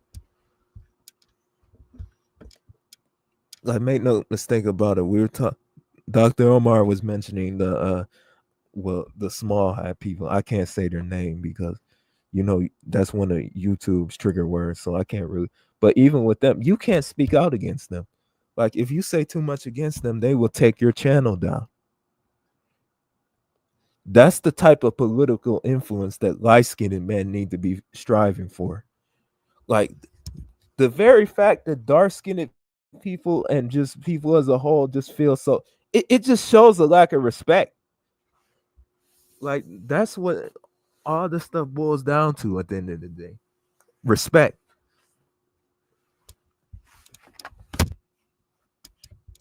Like the fact that they can just say this so comfortably because they know light-skinned men aren't gonna say anything. And they're just going to run up behind them like we always do and not say anything. That's why people like Charlemagne and people like Dr. Umar can say whatever they want. And make no mistake about it, Charlemagne has not been called out for this once. He is still on the Breakfast Club and more or less has not been canceled by anybody for his numerous colorist comments.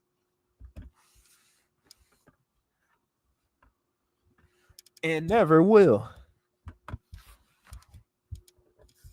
And we can even go to like the Kiki Palmers, which I was planning on making a video about that, but it just is so long ago that it pretty much is just not even worth the time. But since we're on the stream, we can talk about it today live.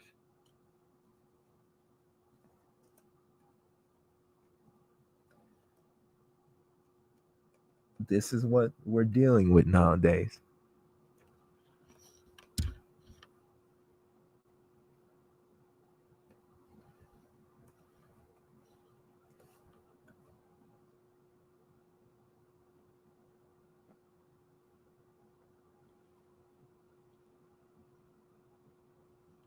Okay, I'm not spelling right today.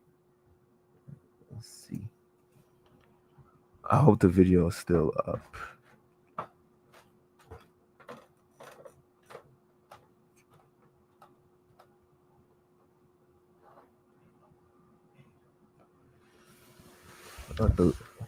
I think they took the video down.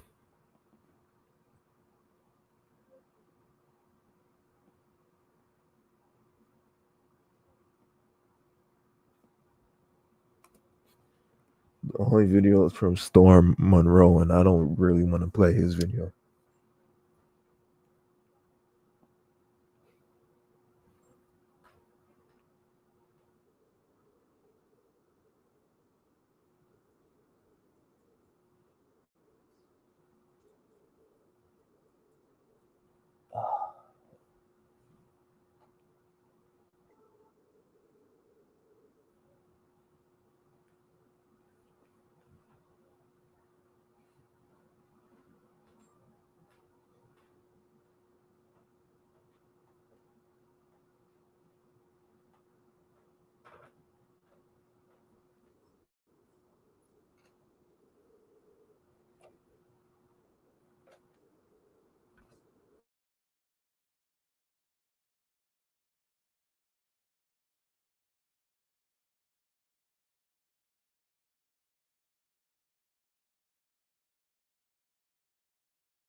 Okay. I'm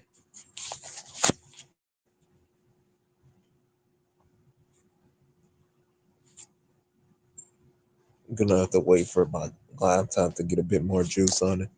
I'm on my phone at the moment.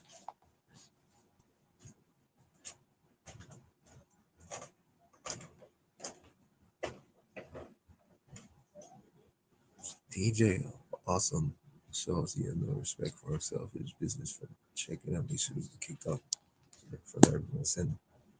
Well, the thing about it is, in DJ Envy's case, he knows he can't really say too much because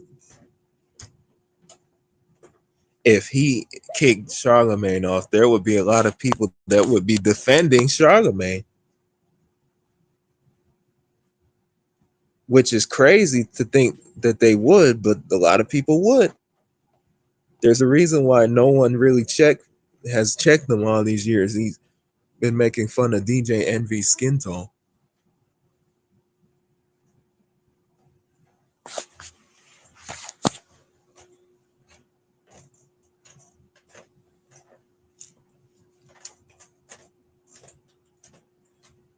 And the co-host, I don't know if she's like Blasian or something, but she was quiet as a church mouse with Charlemagne.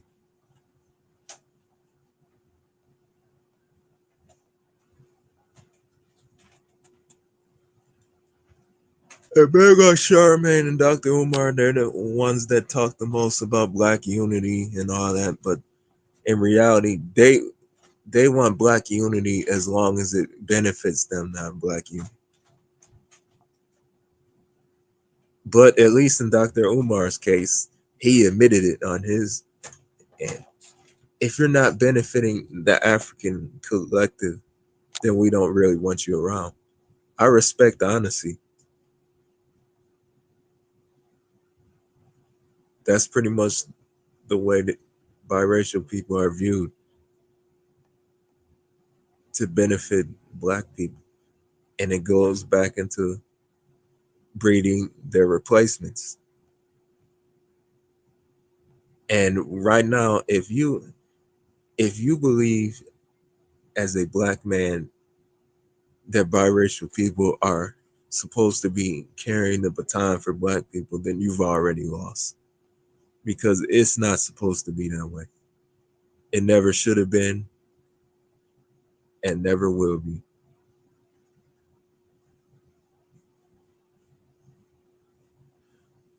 But at the end of the day, light-skinned black men, we have our own battles to fight right now.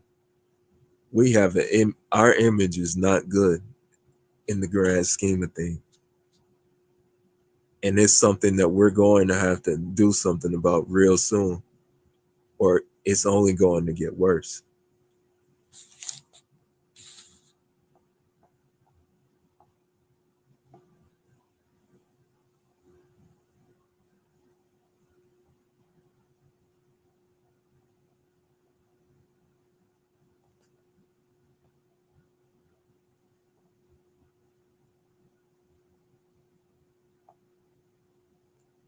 All right, let's see. I can't really share screens right now because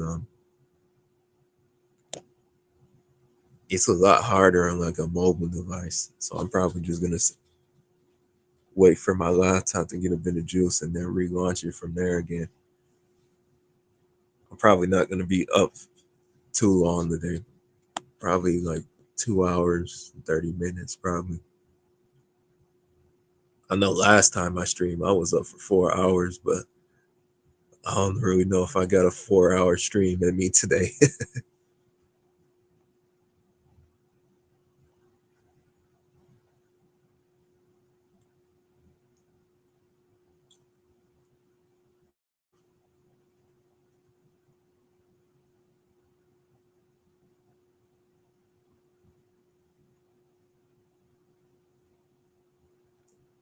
I know I see StreamYard is added like a lot of. One of these days, I'm gonna have to go over and like completely change like my whole layout.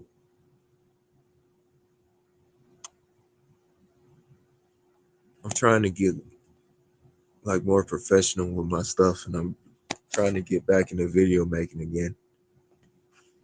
I'm trying to make my videos look a little bit more with style. Not that there was anything wrong in like the old way I was doing it, but you guys even saw with like my little update video. My newer videos are gonna start having music in the background, but not like trap music or like rap, more like jazzy music, like feel good music, stuff that you could hear like in the background of like a diner or something.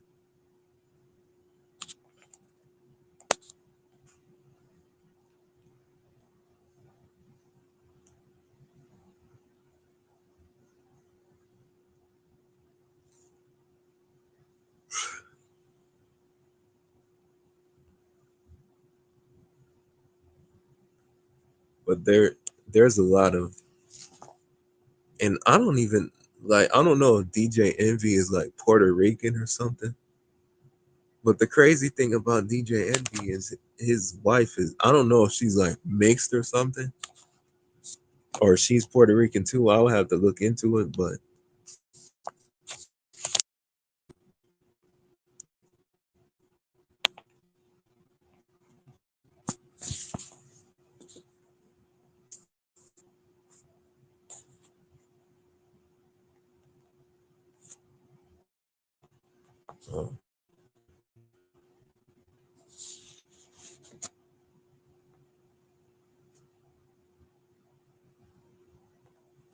his wife is biracial too. That's what makes it even worse. So he's just letting Charlemagne just talk crap about himself and his wife and other people in his image. And this goes back to why a lot of people just feel so safe talking about light-skinned and biracial men, because we don't say anything. Eventually, it's going to have to get to a point where we're going to have to start calling these people out for what they are. And yeah, I've done it for years, but I'm only one person. And the crazy thing about it is, I've even gotten flack from fellow light-skinned men for calling you, talking about, well, it's not really masculine as a man to even be talking about this. Okay. And what is so you're telling me it's masculine to just walk away and just not say anything at all? You heard what Dr. Umar said. If your silence is complacency, right? So if you're silent, you're basically telling them, okay, just keep doing it. Like, I don't think a lot of these people realize how dumb they look when they say dumb crap like that.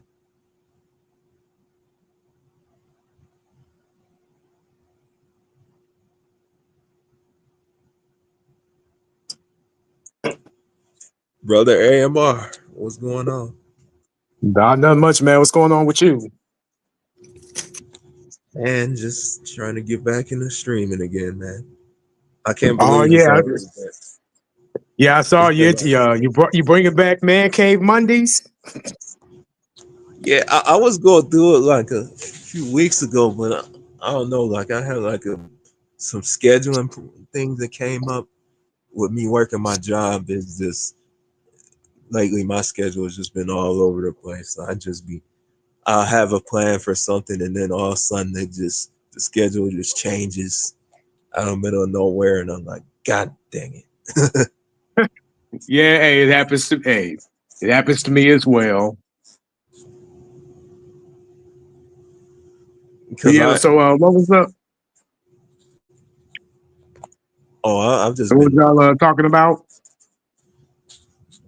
I've been just talking about. I started off. We were talking about like black men creating biracial athletes. Now I've just been going like full fledged, just talking about light-skinned men and how we just have just let people like Charlemagne and Dr. Umar just talk mad crap about us.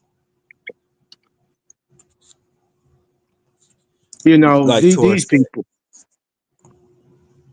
weak-minded men who want to assimilate in the black culture and be accepted.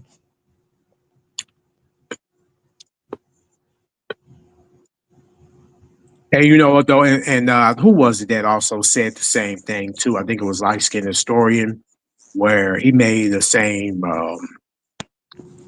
correlation about those particular type dudes that, and not only just the dudes, but the women too, who want to be so quick to still hang on to the black label, and it's like it doesn't suit you. It doesn't really benefit you. Yeah, I've At the been same watching a time, couple of his videos. I think one day we should collab or something. I've been trying to get back into like swing of YouTube. I'm gonna start doing some videos again too.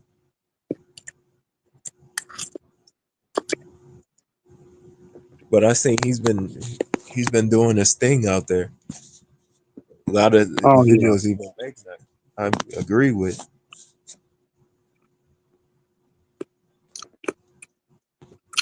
I think I talked to him once in one of my streams, but maybe one of these days we should get one set up where we just talk about a topic, and we can do it on this channel or his channel, either or.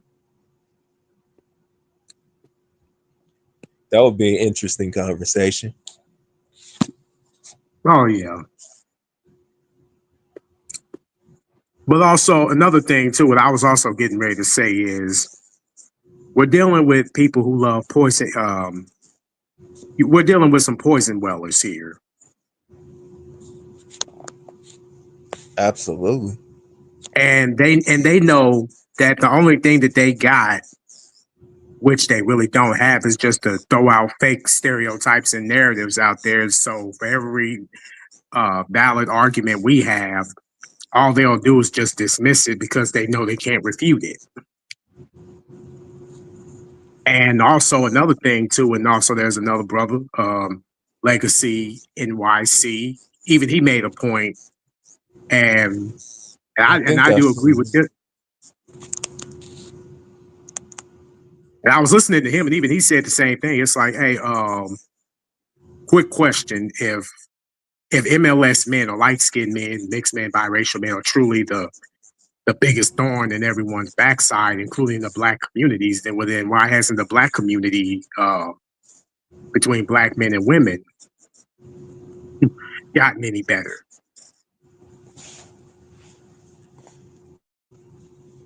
Well, that's because they believe at the same time. They say they know deep down that if we leave, they're in trouble. Oh yeah, because we've been the behind the scenes pioneers that have been keeping this sinking ship from not sinking. And we see what they've done with their quote unquote pedestal. They've, as Dr. Umar Johnson says, have went snow bunny crazy. The snow bunny crisis.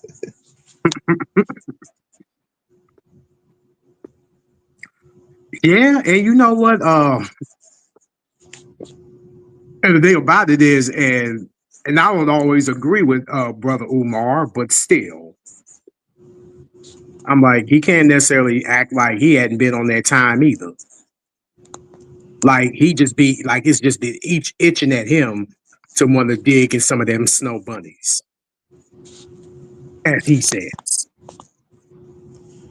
What I've come to notice with a lot of these, like, and I've seen this even like when I've hovered around and heard like some of these like neo-Nazi, a lot of these like guys, a lot of them I've even have seen and heard that a lot of them have black women fetishes.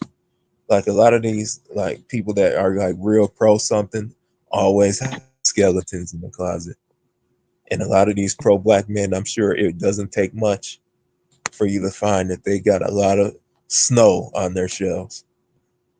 Yeah, exactly. Like you remember the movie Don't Be a Menace, where their friend was this pro Pan-African type, black women this and the black power this, but then almost at the end of the movie, what does he get with the exact opposite? Yes, exactly. And you know, and even to the point about, you know, the black men that create biracial or MLS children, men and women alike.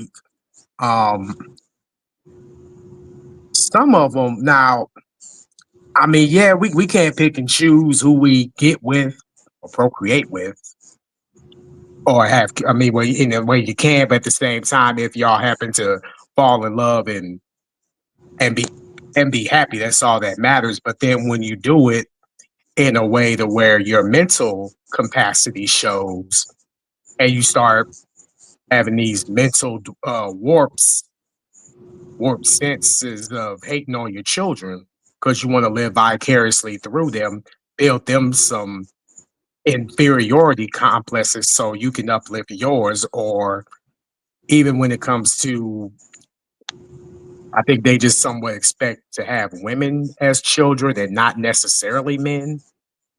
And to me, you know, I just think that's some mental dysfunction, to say the least. I think a lot of them bank on having daughters. I don't know like how many years ago this, but I could have sworn I remember like seeing a video with a black man that was saying that he would rather have a biracial daughter than a son. I forgot who that was from. Well, you know what, and if that's being said, then unfortunately, I feel bad for the daughter because men who have children, or even women who have children, in the sense of they only see their offsprings as something to fetishize about sexually and not trying to uplift them, raise them with a moral compass. It should be illegal for you to have children, period. Absolutely. But my milk of magnesia.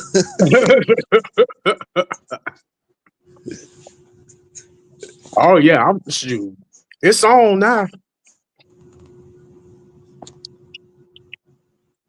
It's all like Donkey Kong.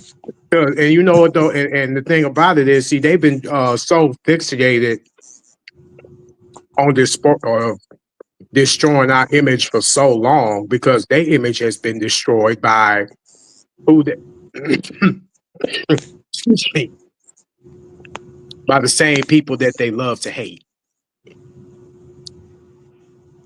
And you know the crazy thing about it is, I don't think anyone realizes this, but light-skinned dudes are slowly but surely starting to creep back up into the public eye. Like I've been seeing, they're starting to a slow shift. You're starting to see a couple of light-skinned dudes in these movies now. So make no mistake about it. Sooner or later, it's going to get to a point where eventually, and you heard it from me first, eventually light-skinned dudes are going to be back as the media darling. And when it happens, I don't want to hear nothing from anybody. And if any light-skinned dudes try to be like this Wakanda forever, oh, then we will have to have this conversation again.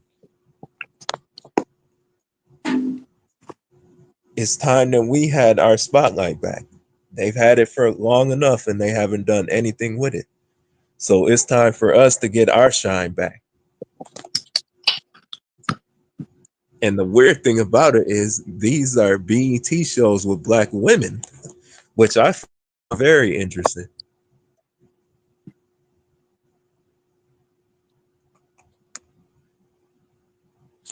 And but you know what though, and here is where, you know, again, and I have a little theory about that as well. And I don't necessarily really watch these shows. I just catch like little previews and everything. And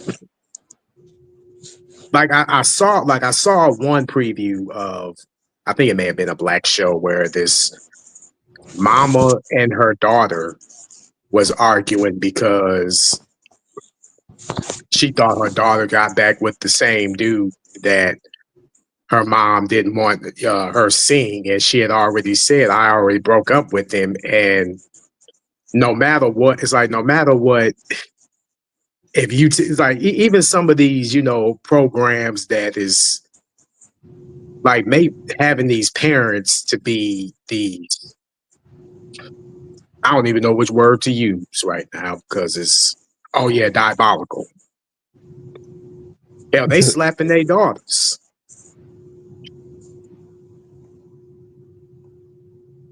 I mean, you don't really see, not to say that you don't really see too many MLS women who play mothers slapping their children. I mean, I'm not saying it doesn't happen, but I have yet to see it.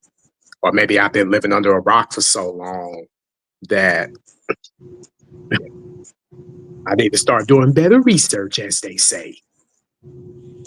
I know I saw a movie on Netflix not too long ago. I gotta remember the name of it. It was like a spiritual, like psychological like movie based on like a true story. I know they had kind of like really just twisted it in a way. It was a white mother and a biracial daughter, and she just had I don't know what they was thinking with the casting because both of the kids were like dark skinned and she was like biracial. Right. But she was in like a very like toxic like household where she was arguing with her kids and it was like some demonic like demon that was torturing her and her family. Yeah, I may have to check that. I've seen. Yeah, I might have to. I don't know. Sometimes I watch so many movies. Like sometimes I just forget, and sometimes if they have like a real like basic name, sometimes I just forget what they are, what they're called. Because like when them movies just have that like just name that just is like basic, but just doesn't really stick with you like that. Yeah. It was like, what was that movie again? Oh, I remember. Oh yeah, you started developing amnesia. But yeah, I did wanted to make this point too because when you were talking about Charlemagne and DJ Envy, a lot of us also are gonna have to learn how to. And now I don't know how Envy has his contract set over there with the Breakfast Club, or because I mean, if he wanted to, probably I don't know if he is like if he want to, just say, you know what, F this, I'm out of here. Some of us are just gonna have to learn how to quit appearing on those platforms. I agree. Well, in DJ Envy's case, if he could really be just as popular without Charlemagne, if you think about it.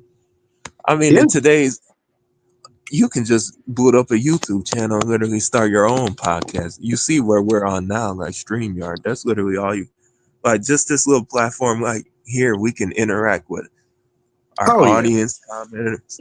Like you can easily start podcasts nowadays. And especially the way if you get like enough subscribers and stuff, you can get paid just as much off of YouTube. So there's really no excuses for it.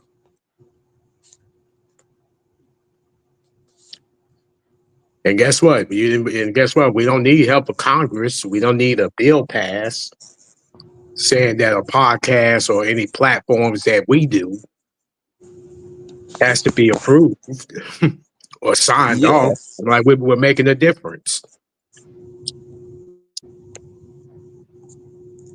Yeah, like podcasts are just so easy. If you get like the right, like Charlemagne, he could easily like create it. That's what makes like him dealing with Charlemagne just stupid. But I doubt he ever leave. The Breakfast Club is pretty much. But you know it though. But you're also gonna have to look at it from who's really behind the Breakfast Club. That's when we get into them conversations. I know. My Well, there GC. is a certain someone, and he's been in trouble.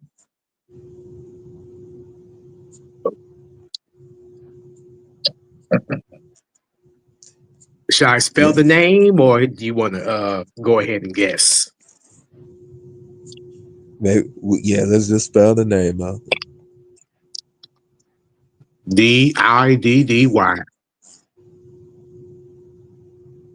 Yeah.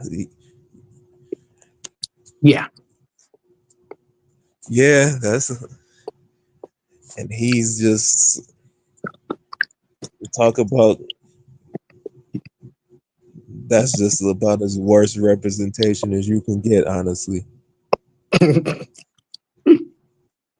I'm like, and I'm like, and Charlemagne the fraud. I'm like, you didn't got punked out by comedians and other rappers. And to think that somebody gonna take you serious, and yet he still has yet to answer my question. Because he always loves to reference the movie New Jack City. I'm like, you know what happened in New Jack City, right? Nino Brown got stomped the F out by you. And the crazy thing is, you practically have to you see that one scene like, I never liked you anyway, pretty. But you never see that. I couldn't even find that other scene. That's the crazy. Well, which one? When Nino had got stomped out like that. What? Oh, okay. When I tried to type it up. Oh, they think they slick. But you see, I never liked you anyway, Pratt. There's like 10 clips of that. They want to show that, but they ain't gonna show Ice-T beating up on Nino Brown, though. Okay, all right. Nice try. Yeah, like I seen some clips of New Jack City, but I know Christopher Williams. He was that dude back in the day. You don't really notice when he was like the topic of anything bad with light-skinned dudes. You usually got a picture of him right there, and they go throw him out there just like that.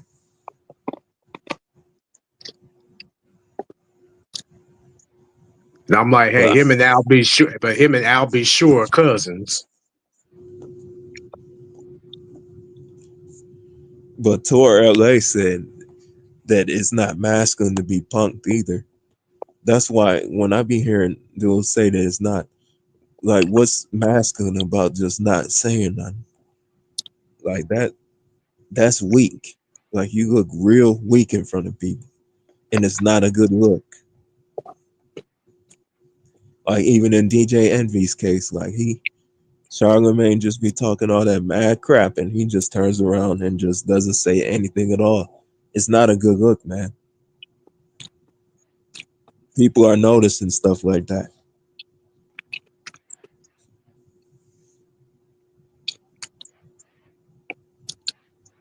But you know though, see, and I'm glad you brought that up because a long time ago, and you definitely are familiar with this, we did have a particular individual who tried to take something that our brethren said out of context and make it out more to what it happens to be. And I'm like, so again, you can say all this stuff you want, but the moment we retaliate by hitting you where it hurts, oh, you crying foul. I'm like, no, I thought we was playing the dozens. I'm like, so you can hit us where we hurt. We supposed to take it, but then we say something and you crying to your mama. I remember that. That was some pretty dark times, though. Yeah, but still, that was like one of the examples.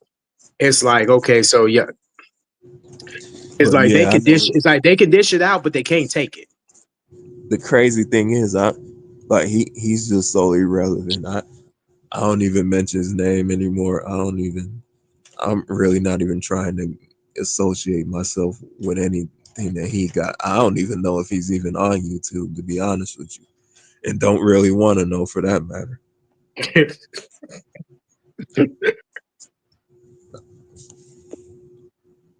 Because I'm on the bigger. What's that? I'm on the bigger and better things, and I'm not even trying to go.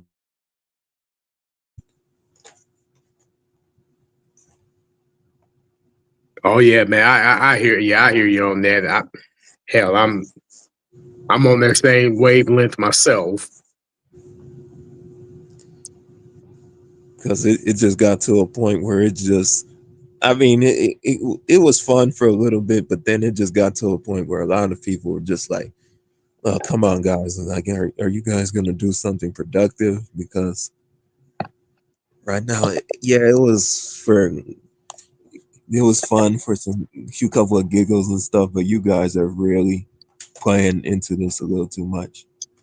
And looking back on it, I could see where people were coming from, because it did get draining after a while.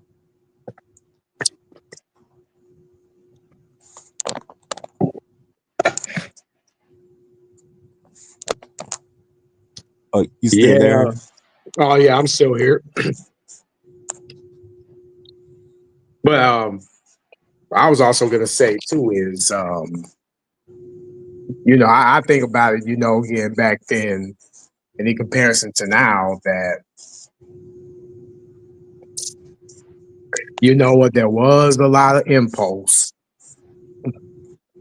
but was there some that was well deserving? Yeah, but then on the other part, yeah, we probably could have handled things a little differently.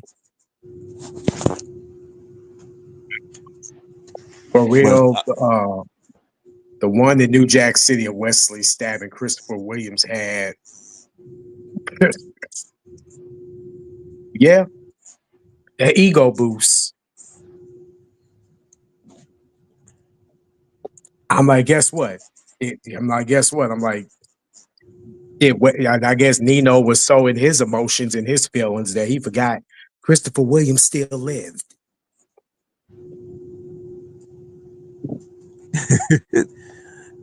And then he got stomped out by Ice-T, but we never hear about that. They never want to dive into that because it destroys their narrative.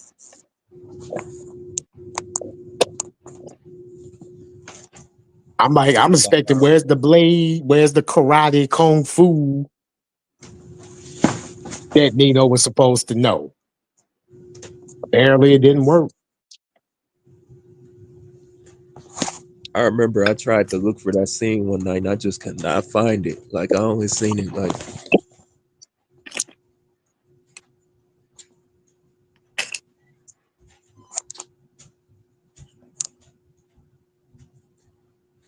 but you know what the interesting about what's going on, Tor? Oh, go ahead. I kind of had talked about this a little earlier in the stream, but I got a video coming out. I seen it's gonna be a real interesting one talking about, because like I always say, on these you can only perpetuate something if you allow it to be perpetuated. And like the Chris Brown comment, like you can't feed into that if you're a light-skinned man. Like you can't just say, I'm light-skinned, I'm in my feelings. Like that, like that's weak. Like you're not supposed to do it. But and you know though, and they even tried to make Chris Brown that way, and it's like, did he really say that? Nah, see, these are just what people who will take an image and will just make it out to what they want to promote or what they want to advocate for. Exactly. Just so, because again, because think about this though, when their image was being destroyed, and when they were made to look undesirable, until this day, they may not do it as much, but hey, it's still happening. They just put the blinders on. Just ask yourself why more people starts with a D and ends with a Y. Yeah. Like, that is now is pretty much all the things that are associated with it's associated with that guy. And he's Yeah. not associated with a lot of good things nowadays. Exactly. And unfortunately, and he too has also, has had a huge track record when it comes to dissing certain MLS men, and it's just like, bruh, you was slapping ass with another dude, who I ain't gonna say his name right now, on stage, and both of y'all in some deep trouble. And he's an individual with big lips. I just seen that whole situation is just all screwed up. But they still can't. But and again, this is what I'm looking for. I want to see these MLS men, these light-skinned mixed biracial men in dressies, in wigs, wearing makeup and lipstick and fake fingernails. I want to see these. Where are they at?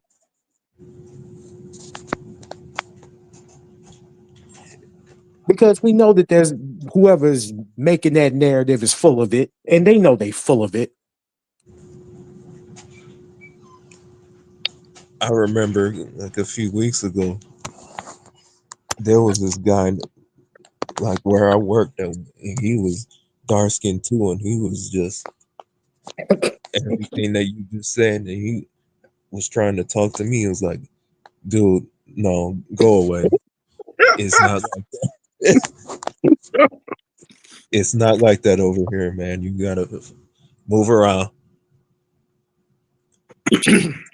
And the crazy thing about it, where I live, is starting to become like a little Atlanta Junior. Like they're just flamboyant out here.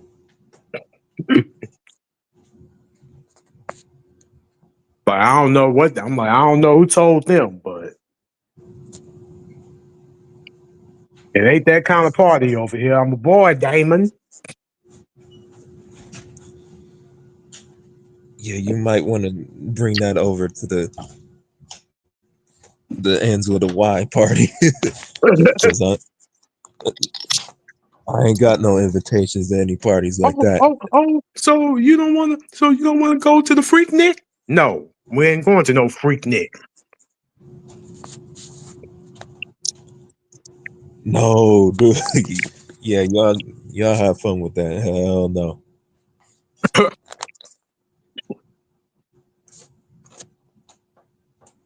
But but also another thing too, and going back to the black men that create biracial children who happen to turn into athletes later on.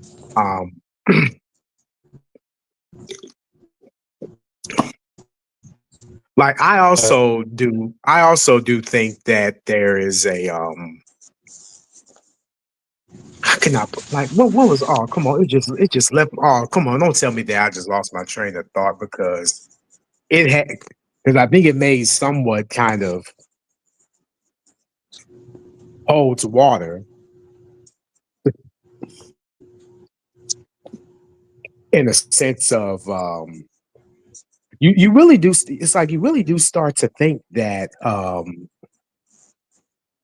when it's like they think that when they're doing something because it's like again, if you again, like what is it that you're instilling in your children? Now again, hey, if they want to be athletes, if they want to be something more, then hey, support all the way.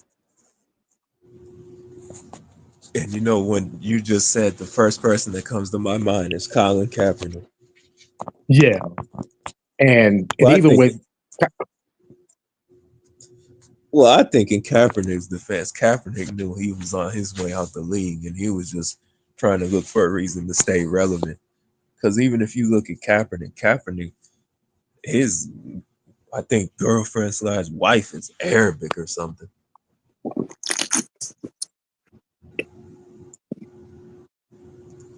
And honestly, if I see Kaepernick in person, I would think Kaepernick is Arabic or something. Originally, that's what I thought he was when he first came on the scene. But then when he pretty much explained what he is, it's like, okay, all right. Because you see, this is what they will. Because not only do the men do this, but even even like I say, even the women too. I say, I don't want to do oh well, you keep that. I'm like, no, I'm holding everybody accountable. So if you don't like it, then tough crap. Y'all will turn down. It's like y'all will turn down MLS men just so you can have another race of men that looks like an alternative version of what a light skinned man is. Matter of fact, there was a black woman. But go ahead. You know what's crazy? I had just seen something like that about what you just said, and when I had seen it, I think maybe that was NYC who had talked about it, but I had seen a video. No, that man, who was that? But they had said that black women turned down light-skinned men, but we're looking for white men with fades that are cut, those little fades and like thick beards and necklaces, and I'm like, Right. so like I said, the alternative version.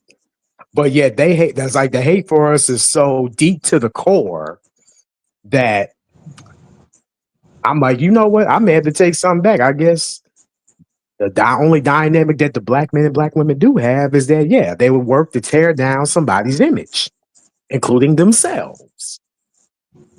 I really, honestly, as far as black women are concerned, I really couldn't tell you like what their reasoning is for doing that. I think a lot of these women just have like abandonment issues, and they've been hurt by a lot of light-skinned men, so they're just taking that. I think in a lot of cases, like in some I think black women have this like defeated. It's like, well, if they don't like us anyway, so I guess. And it's like in a way, it's like you're not even acknowledging what's even being done is a problem. Truth be told, I think. Oh, what were you saying? And I was going to say, and even some of the things that we talk about, or even what we may have conversations amongst ourselves on, we do gonna have to understand now some of the stuff that, especially what I'm saying, I hope it's really coming out of compassion. But however, there is some gripes and annoyance that comes with addressing these. And if people like Charlemagne the Fraud and Who Moist want to sit there and talk about, I'm like, none of y'all are in no position to tell anyone what they should or shouldn't do.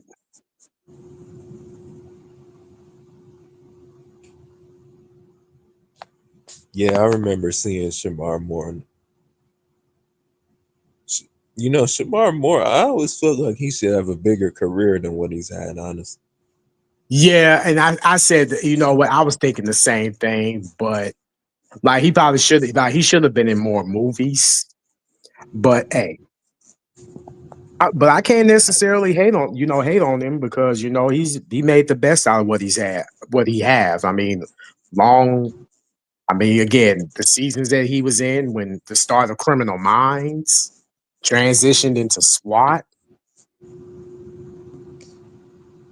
I think actors that just kind of got typecast into a certain. Sometimes you just be so good at a certain role that that's just pretty much what people associate with you with, I guess. Right. I mean, he could have been, you know, another coming of Terrence Howard.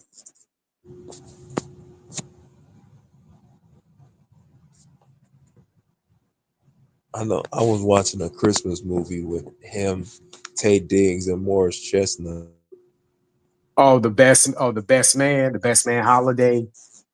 Yeah,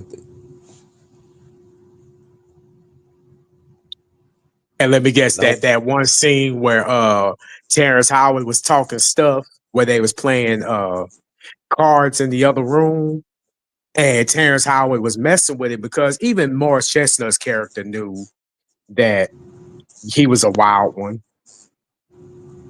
yeah. And you want to get married, and it's like, bruh, either on the getting around you did, you don't think your girl that you getting ready to marry stepped out on you not one time?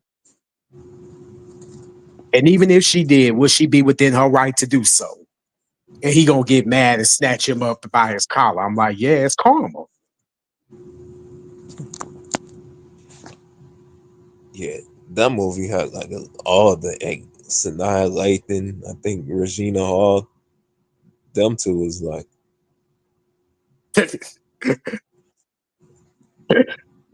them women ran the '90s right there. Right. '90s fine, as they call it. And you know what's weird? When I was looking at, I remember I saw a meme where they was talking about like '90s fine, and I was looking at like a lot of the women they were showing. And I noticed a lot of these, like this MLS thing didn't just start. Like a lot of them women looked like they were straddling a line. I mean, even though Mia Long is kind of dark, you can tell there's something else. Like genetically, Nia Long's got like some like slightly like Spanish looking look. Well, I think she's also. I think I saw where she's part Trinidadian. I figured. I was like, oh, so you was basically Nikki before Nikki became Nikki, but except you didn't do all the extra stuff like plastic surgery.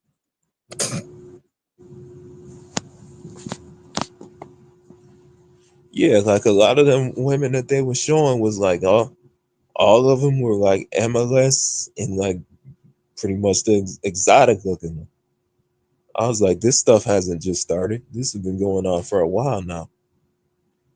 And my thing is,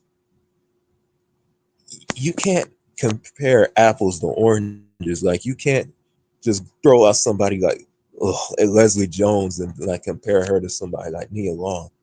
Like no, like that little disaster of a movie Coming to America too. And you know what though, and that's the most annoying part ever is that they always use her to make an argument. And it's like, no, you look at Leslie Jones, and if you look at the average guy, if they saw her walking down the street, I think that average dude probably would say no too. Not because of her complexion, it's just that she just got masculine, manly features. I would probably feel the same way if she was light skinned, honestly. She's this. Honestly, I think she would look even weirder light skinned. I don't even want to picture that. I don't even want to picture that right now. But it's like, no, you can't tell me like this is not what people view as attractive. No, it has nothing to do with colorism. Like it's just like nobody can convince. You can beat it over the head in my head. There is nobody that's gonna convince me that Leslie Jones is an attractive woman. She's just not. And you know what? And now that you just said that, like they're beating their heads up against a wall, trying to, change what is to make what's not necessarily the norm, the norm. And when you do that, all you're gonna do is wreak more disaster and more disaster and nothing will never get accomplished. Because I know there's a lot of the argument, a lot of dark skinned women saying is that, oh well, that's what dark skinned women. No, no, no, no, no. And if that's the way you view yourself, then you're the problem, right? There, there's a lot of dark skinned women that do not look like Leslie Jones. I've seen them. I mean, again, you remember the model Alec Weck? Nah, I don't remember. Okay, she was I think she was a contestant on the America's Next Top Model, and I think she's African. From I don't know if she's from Sudanese or somewhere in Africa, and I remember her saying on the Tyra show or Tyra Banks show, like, people would always ask me, why are you so dark? And will look at her, and then I would just hold a picture to Leslie Jones's face. I'm like, you look way better than Leslie, in my opinion.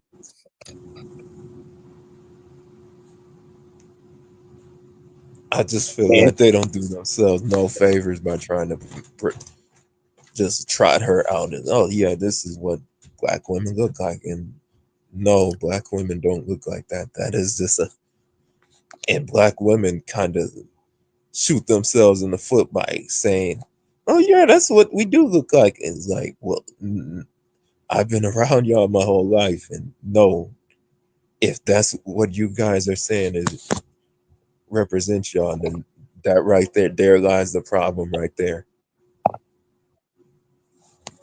Yeah, and and again, and it's rather unfortunate, and the insecurity part of it really sets the tone for as to why, well, not just insecurity, but also to what they try to emulate for so long or want to be, but yeah, we'll pass it on and say that, oh, I don't have these issues. It's you who have these issues. And when yet it's clear as day. Like we're no longer, again, I don't have no blinders on.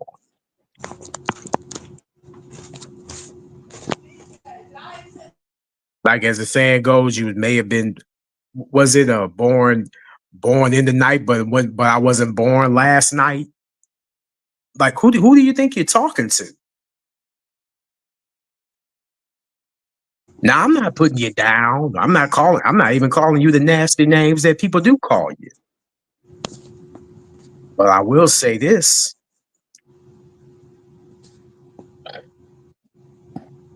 You're gonna have to keep, holding that mirror up to your face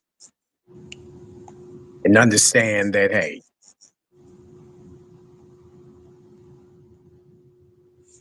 up until you can humble yourself, people are gonna continue to keep showing you better than they can tell you.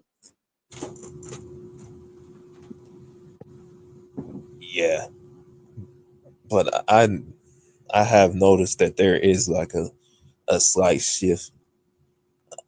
Sooner or later, I think, yeah, amorous men are going to start getting marketed to black women again. Where is for some secret hidden reason, I don't know, but I think it's slowly but surely shifting to that. I give or take the next 5 or 10 years. It's probably going to be just like how it was. And if it happens that way, I don't want to hear nobody complain. Well, hey, you did see Chris Brown and Sexy Red take pictures together. And I'm like, yeah, I know people don't like Sexy Red, but it's like, hey, but nobody can complain. Hey, she paid for her meet and greet tickets just like everybody else who went and attended a meet and greet.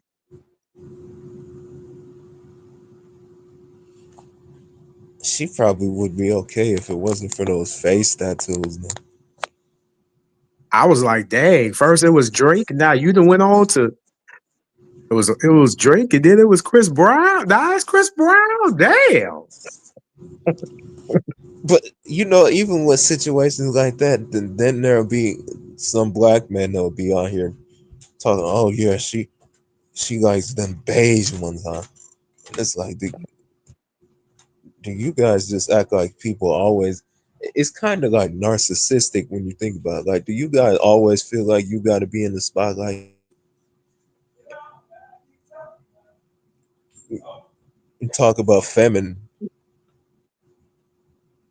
Well, see, they think that they're applying, in a way they are, but their timing isn't always the best when they try to apply these psychological warfares just so because they can only get women not necessarily on their presence of how they look or how they can present without them being very animalistic. Their charm is not necessary. Again, our charm is different from their charm. We don't have to go up and behave like a bunch of tyrants. Well, you know what, L? I don't know how true, but if that is true, then yeah, then they need to hold that L because that is just very weird, like dynamic. And you know, though, that part right there always kills me too. Is that and no disrespect to you, when they go out of their way to make light-skinned men and women not be with one another because they still want to use, oh, y'all look like brother and sister, but yet no one says the same about them. And I'm like, well, white men and white women are normal. Asian men and Asian women are normal. Latino men and Latino women are normal. But this, you See, gotta this realize goes to show you that they pretty much won't. I guess they really want the women to themselves or everybody but to it themselves. even goes back to what Charlamagne said when the guy had asked, well, do you feel that way? Because it's like, no, it's because you're white. I'm like, well, shouldn't that apply to him the most since white men are even lighter than light-skinned men? But I forgot. They know if they say that they're gonna have to answer for that comment. Well, you know what? You see, here's the thing. Dudes like Charlamagne love going on these platforms, aside from the Breakfast Club, and just love putting on a Sambo Soldier performance.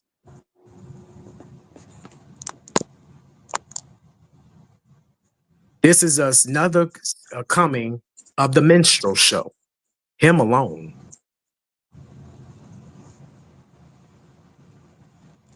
And guess what? These same Jewish podcasts or whoever, they tolerate it because they want to hear the same thing too. They're just using him for clicks, views, and money. Exactly. Yeah, he's just another short turtle-looking Uncle Ruckus.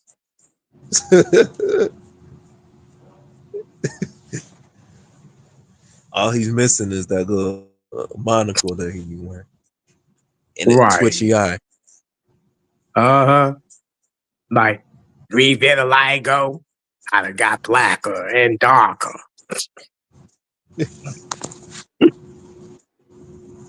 I'm like, I think Charlamagne low-key may have bleached himself. Well, he said people think I bleach my skin are stupid. It's like, no, it looks obvious. Like you're like you. I'm like, okay, first of all, bruh, don't insult people's intelligence. Right. We know what we see, Charlamagne.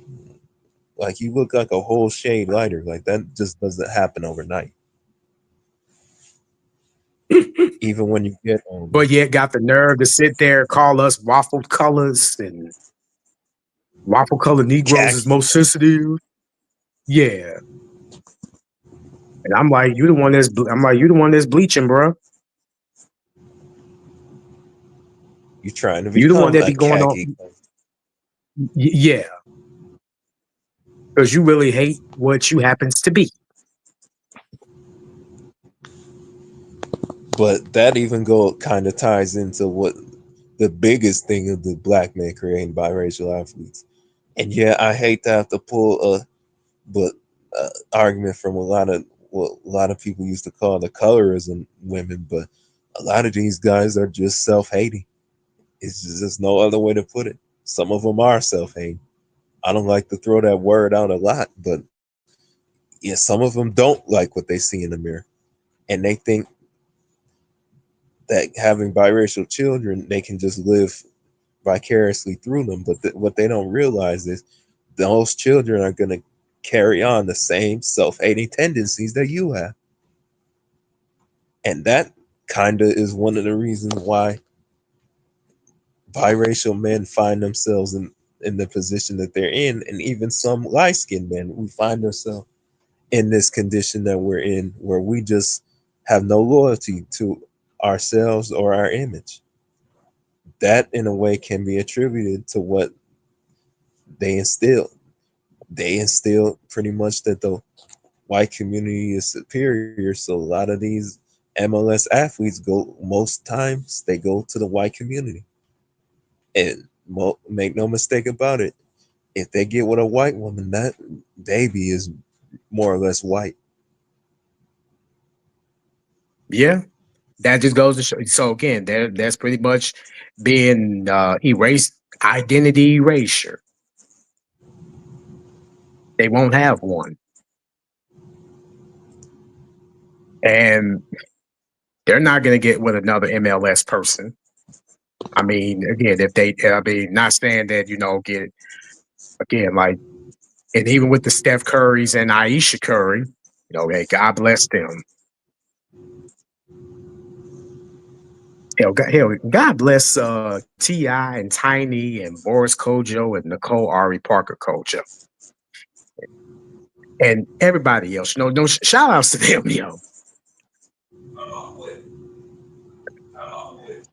But at the end of the day, I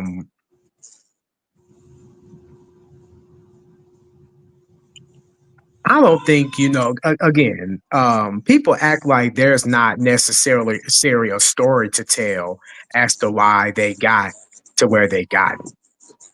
Nah, it didn't have nothing to do with privilege. It didn't have nothing to do with based off their phenotype.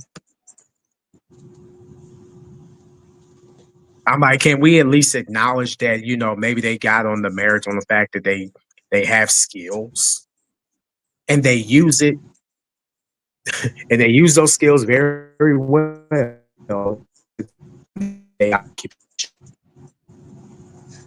Not saying that, again, that they gonna win every time, but even when they do come back and they do win,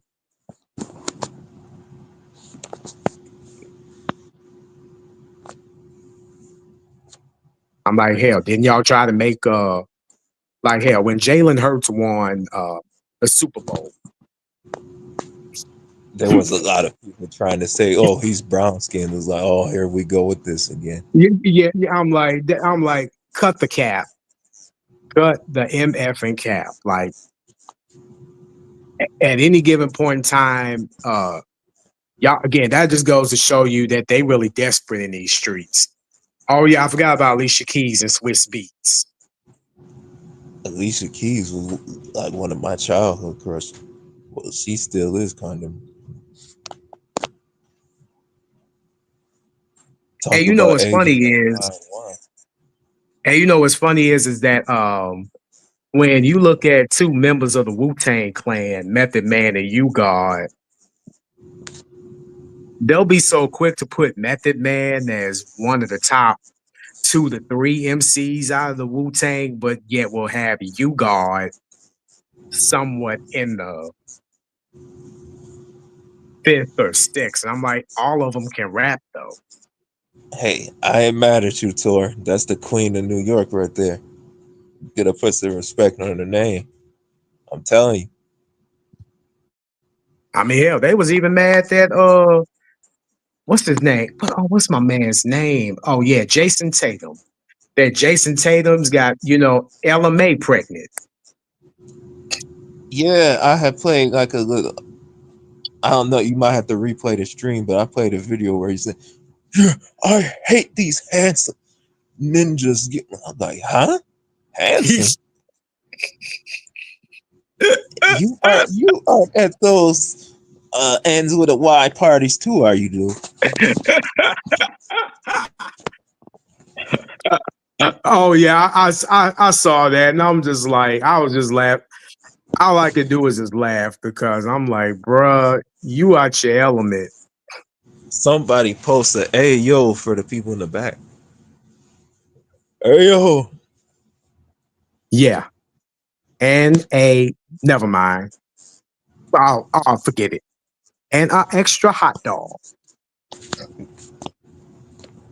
with extra mustard and ketchup.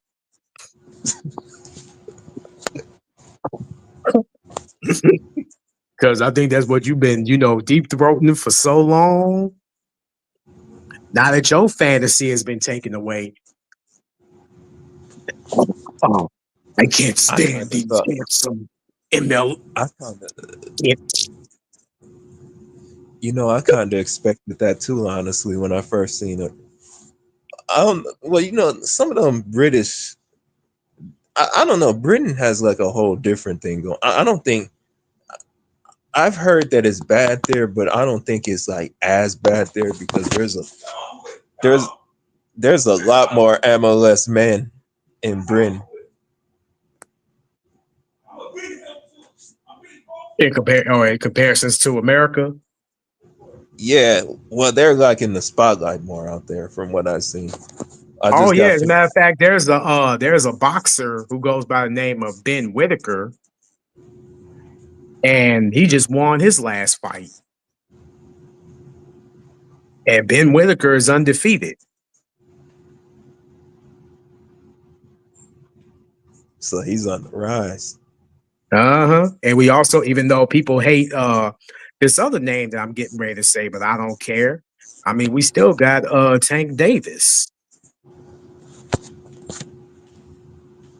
Yeah, people forget he's that dude. Mm-hmm. Well, yeah, y'all give. Now, don't get me wrong. I mean, hey, one happens to be non-American, one happens to be American, but it just happens to be the one that's American got all this weight to carry.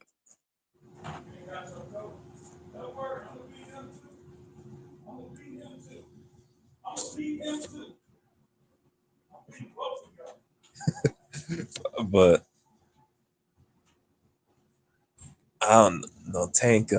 I think Tank he's not fighting enough.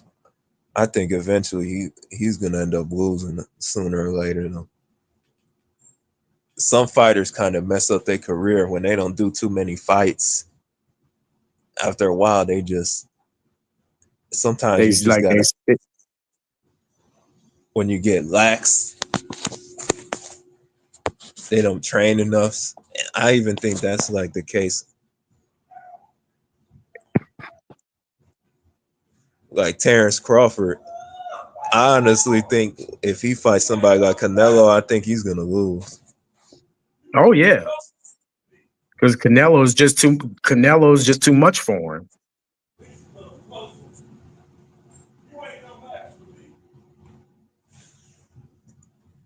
Like Canelo has pressure guys in a way that it's kind of hard to. It's kind of hard. The thing is, I know Crawford. He's used to knocking people. Like that last fight where he went up the weight class. That guy was just eating his punch. Yeah, he was outboxing him, but I'm not entirely convinced that Crawford can take a full-on beating from Canelo for like 10 rounds. Because a lot of people don't understand Canelo is like one of the hardest hitting. It don't seem like it, but he gets hard. Yeah. Matter of fact, like that Russian dude that he fought, Triple G.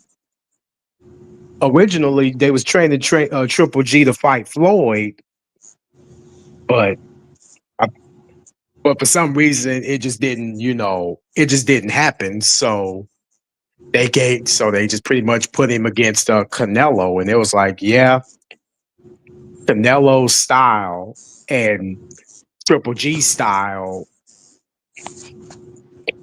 is just irresistible force against the immovable object. And I think he ended up closing Triple G's eyes. And Triple G got like one of the like strongest chins all time. I'm just not entirely convinced that Crawford can take like a full on, because if you can hurt Triple G, you're just in a whole different. You're like that. I've never really seen Crawford take a hit like that straight on.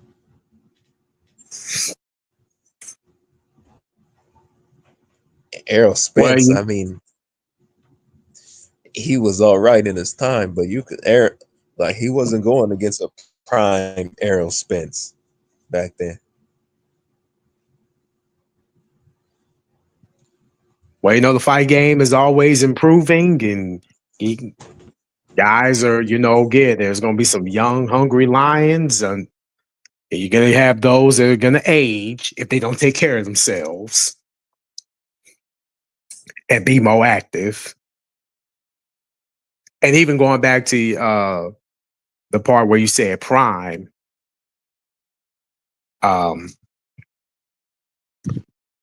it's like when you're in your prime, it's like, people can think that they can stop you, but can they really figure you out? Not really. I mean, they can try, but only tell you, again, if you've been in there. It's like even what Mike used to say, everybody got a plan till you get hit in the face. It's heavyweight fighting 101. Yeah.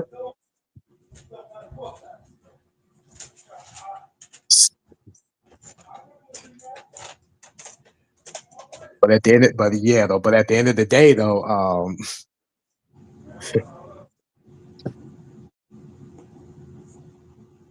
I'm like, yo, again, we probably gonna have to have another conversation about the other tomfoolery in the world of boxing today. I just feel like it's just too much like all the fights that we want to see, we're just not getting them. Canelo and Benavidez, like that's what everybody wants to see. It's just too much politics involved now. Yeah, and they're just money men.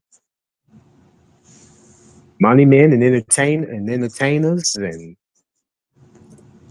people that pretend to be boxers, but really they ain't boxing any real contenders.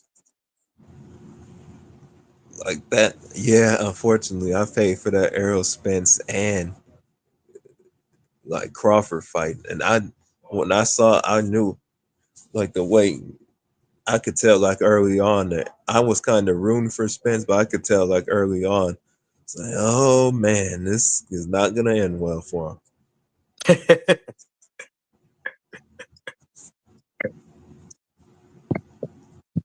But I'm not convinced that Crawford is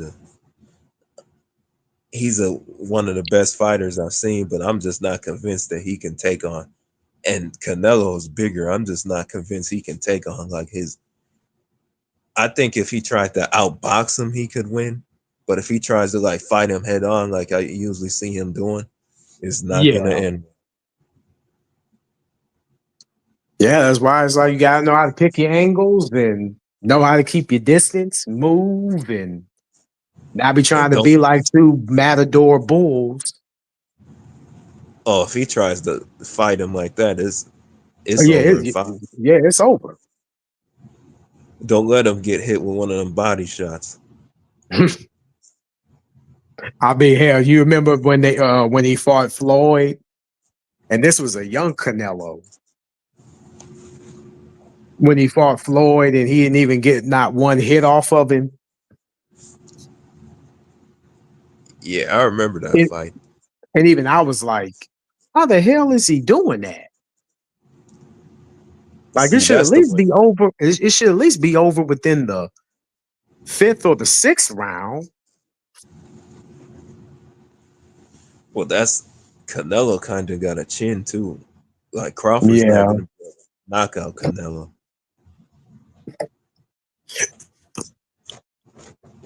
That's why if I was I really wouldn't be trying to take that fight, honestly.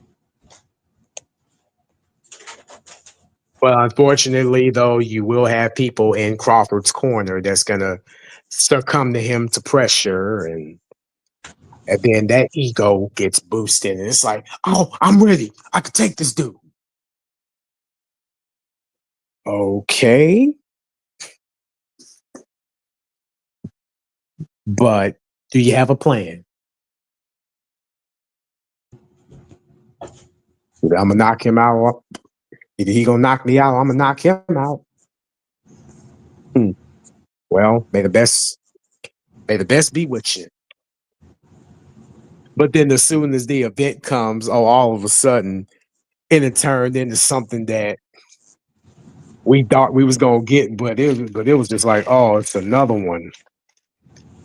I was hoping that we could have got Fury could have won that second Usyk fight, so we could have got a trilogy, but he lost again.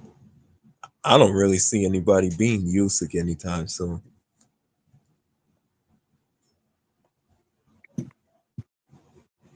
You know, I haven't really watched a whole lot of Usyk. Yeah, he's like real light on his feet. Hmm. And the heavyweight division is kind of lacking. Like almost everybody in it is losing now.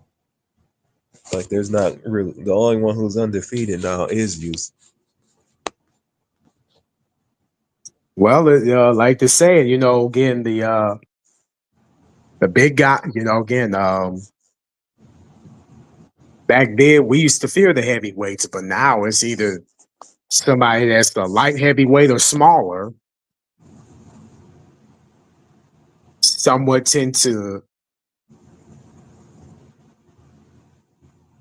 you know, they just tend to, you know, again, run past their expiration date, and they don't have that longevity.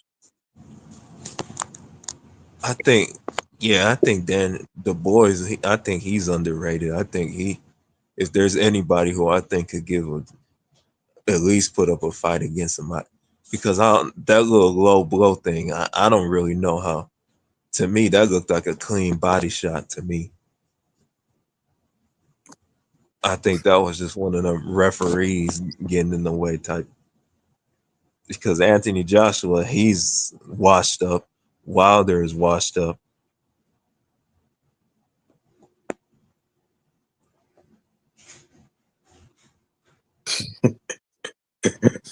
Like them two might as well just get one last payday and just call it a career because and the boys just had practically rearranged Joshua's whole face.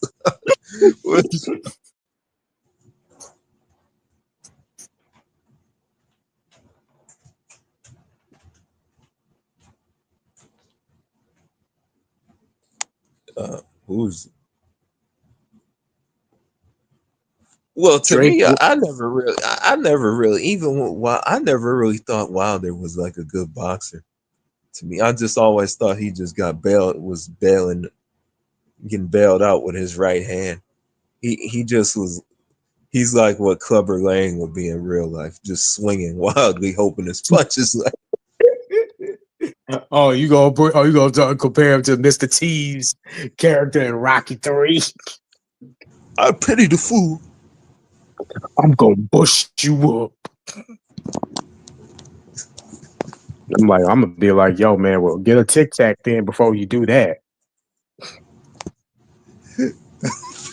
You get these motherfuckers. Now, you know how you do them face offs and mugs be all up in your face, and then as soon as they open their mouth, they breath do more of the talking before they do.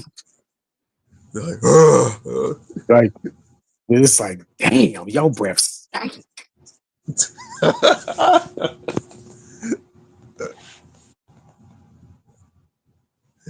Yeah, I'm just Well, I bel- Wilder has never impressed me as a boxer. I think Joshua.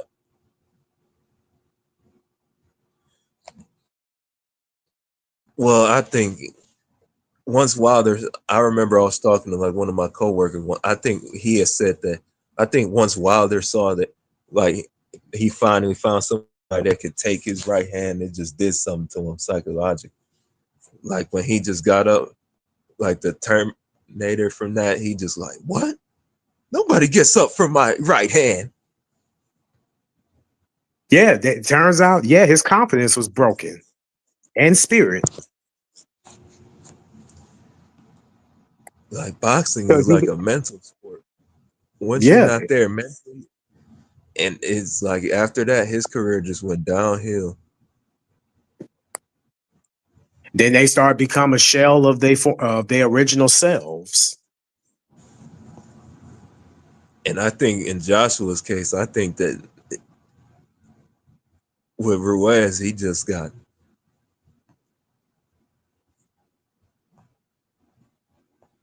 to me, it just seemed like he just got that Ruiz beating just did something to him. Like he just, ever since then, he just been scared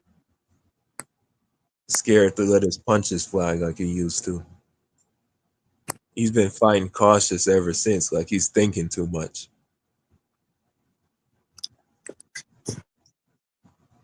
Yeah, probably, especially when they again, it's like because they think that again, if they sort of change it up and probably not fight the way that they used to, which was so reckless, they become these safety first fighters, and then turn into defensive. Now, yes, you don't want to take too many hits, but even if you do get hit, you have the ability to absorb it and then be able to somewhat find your rhythm, and then you can be able to return punches any way you see fit. But again, though, I mean, even for me, like even when I watch MMA, sometimes like even some uh, UFC fights, certain guys and even certain girls that I would look at, they fought differently. But then when they get to like their second, third, or fourth fight, you're like, really? I even with like Ronda Rousey was like, she was a time when she was just that girl. But even with her, once she took that one loss, it just seemed like it just went downhill from there. And Because she was though, just, and that's the thing too, because I think with Ronda Rousey, if it was me, I probably would have her work more striking with someone who's a credible teacher.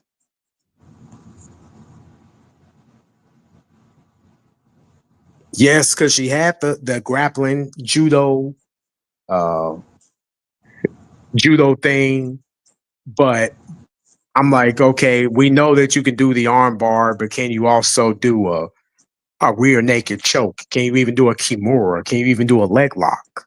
Find different ways to finish off your opponent, because people are going to be studying, taking notes. So when you throw that technique, they can expect it and they're going to counter it. I know after that Nunes being, she just said, yeah, I'm out. I'm done. I can't do this no more. Right. I remember that. Even I was like, even I was like, yeah, you kind of had no business being up in there with Amanda Nunes. She was like, Because she just yeah, hit, because she hits hard. Because I'm like, yo, you talk about that Holly Holm kick. I'm like, nah, you ain't been hit by Amanda Nunes. Oh man.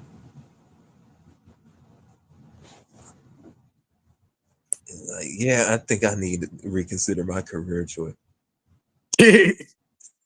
I'm like, yo, just either continue to be in.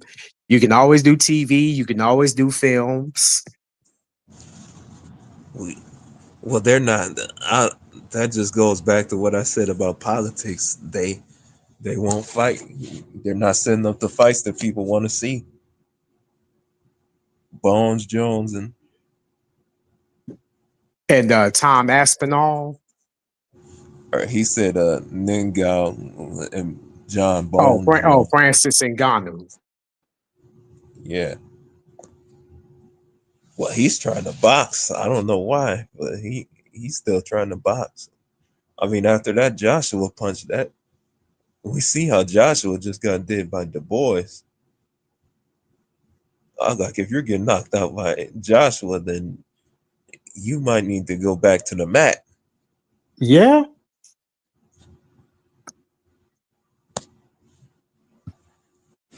Because as far as like, if there was somebody whose stocks is at an all-time low right now, it's Anthony Joshua. Once you start getting, and that was the thing too. And it's like, and nobody hasn't really been speaking about him ever since. I mean, and even if they do, it's probably just in passing, but they're not really promoting him the way that, or putting him on that level status like they did before. well, once you start getting up to like with Fury, he's got not just one but two L's on there. Like people can see like one. It ain't like before, like with the Muhammad Ali's where they lost 5 fights. And like, a loss is pretty much like a death sentence in boxing nowadays. That's why people are so afraid to take them. Yep.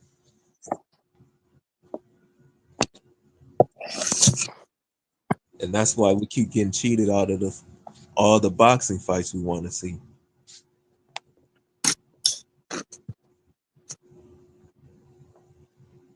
And you know what? And it's funny because even I even had a Filipino friend tell me that, well, technically the sport is dead.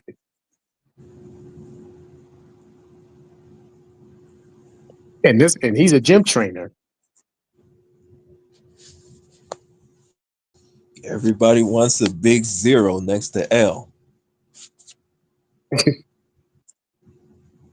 They don't want to see a 1 or 2 on there. Even if that means just ducking from all the fights they'll get them. At this point, hey, it should be about the money at this point. Yeah. If you get I know if it's like most of the fights I watch on streaming, but if it's like a fight that I really want to see, I'll pay that pay-per-view. Because yeah, fights we want to see on TV.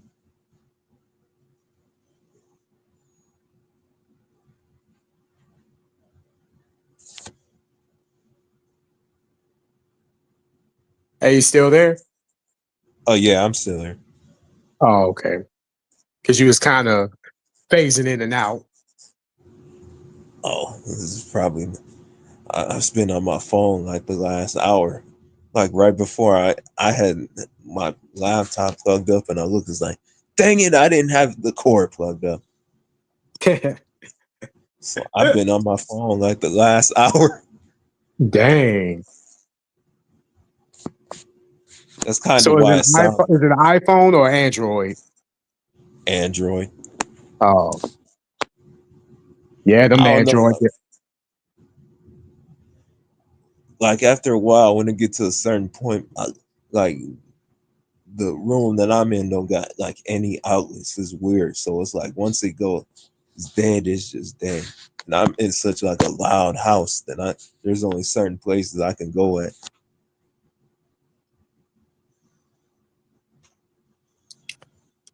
Yeah, I know. Yeah, I know what you mean. Oh, but you know, but speaking of which, I probably didn't tell you that last year I kind of I talked about it on my channel that I kind of had a house fire. And oh man, I'm sorry to hear that. Yeah, thank you. I pretty much had me and my family ended up happening to clear that we can clear out and move to another well, it's just temporary residency, but we're still doing some rebuilding and adding some new things that we didn't have before. I'm just glad to hear y'all made it out okay. Yeah.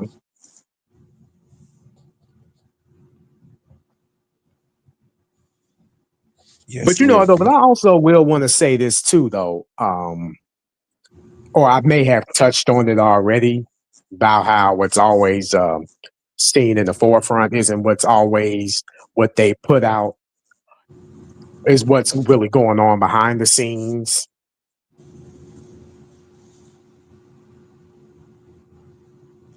Yeah, I think the media is just all about agendas at the end of the day. Right, and propaganda. Yeah, I will say that it is happening a lot more now than it used to, because it's pretty much become so socially acceptable. If I had to, really, it just depends on, like, there's like some places you go where you like see like interact, like the place I used to live.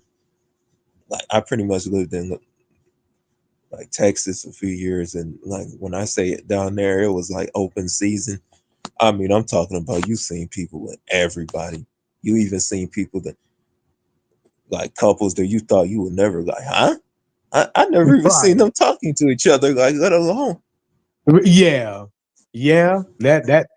I not too far from you, because I thought the same thing. Especially when I moved up here to Washington. I was like, really? It's like, damn, I guess I really must have been in the dark for so long, because just what they be putting out on Front Street, you start thinking, it's like, well, what exactly did you mean by that? Are you doing this just because you want the thrill, or are you doing it just to make your family mad? Yeah, I know in like certain places in Texas, when I say people they date out a lot. Um, Yeah. and when I say that they be like thirsty for a date, like they do not care. They just be And I'm ready to hit anything that moves out there. If you look, don't let you look like a little bit of something. You ain't no. I'm talking. You name it. wow. Yeah, because I'm originally from Texas, and back because again, like back then, like when I was coming up, um, in group in group was always more prevalent than what it is today. I think it really all depends. Like the place I was going was like the city part. Oh, okay. So you wasn't going out in the Now if you go out to the like country parts, then oh because yeah, the yeah, country bumping areas. Texas has some very big country parts.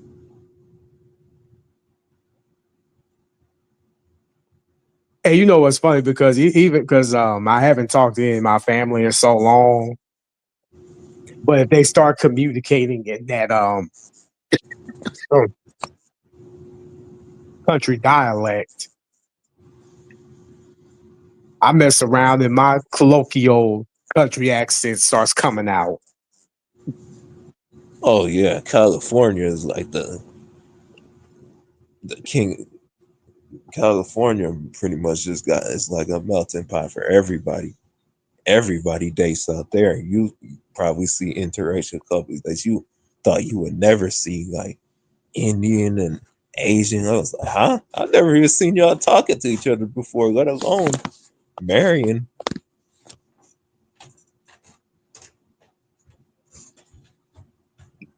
Like California just has everybody.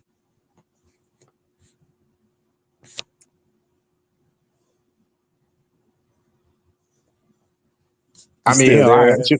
oh yeah, I'm still here. I was gonna say I even saw there was a Mexican dude that I saw with this very dark black woman. Now I'll admit, yeah, she was good looking, no doubt. But the problem is that I don't know why she kept staring at me the entire time, though. I think some people get like a sort of shame, honestly, when they it's like lady, I don't care who you date. Yeah, I'm like, now I'm not saying that like, my feelings ain't hurt. But however, if you were to necessarily approach it and you start double talking as a way to shame us, but yet lift yourself up by disrespecting, yeah, we gonna have an issue. People, that's the issue Like, that a lot of people don't just be don't. hypocritical. Don't be hypocritical. Don't be double standard. Even I mean, even oh yeah, that's what I was wanting to say earlier. Um, if now there was a dude that I was listening to, and I think he may have said something along the lines of how he was attracted to what's known to be certain features. And me personally, I was like, don't bother me, and it never will. But if he would have say it to a certain group of people, oh, torches and pitchforks all day, every day. But then Well, what they failed to mention, oh, sorry about that. Go ahead. well, I just think it's just stupid to just say you can't just sit up here and say that an entire group of women is unattractive. Like even if you don't even, I'm sure even if there's a group of women that you don't find appealing most of the time, there's always gonna be that one that makes you like, maybe I need to reconsider things a little bit.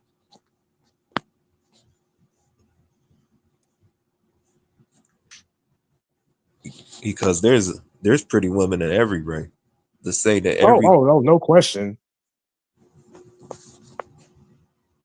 And I don't deny that at to me, all. to me, for anybody to say that, that's just weird and just stupid.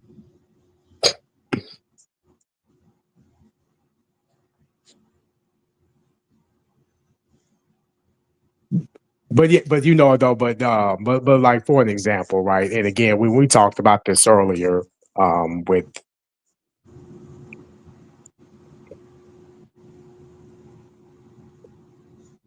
about it's like, we don't like you, but we're gonna choose this. I'm like, okay, go ahead and choose it.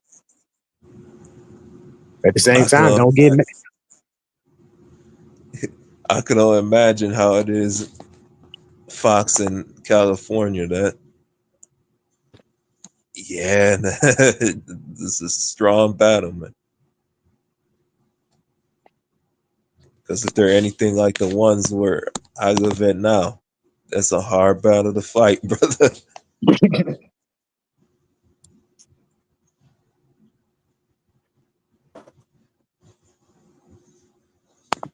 Oh, man, they don't. Well, I know we talked about this before, but if I said Chicago,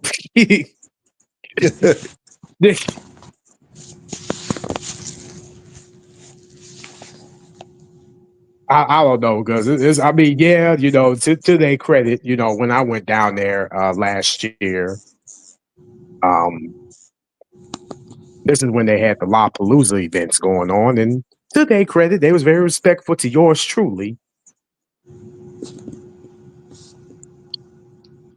But then you had some that was just like, "This is what y'all on." Yeah, you'll have that every once in a while. Like, wow, I don't like why really. you like? It's like just happens to be these few bad apples. It's always those few couple of ones that just gotta mess it up.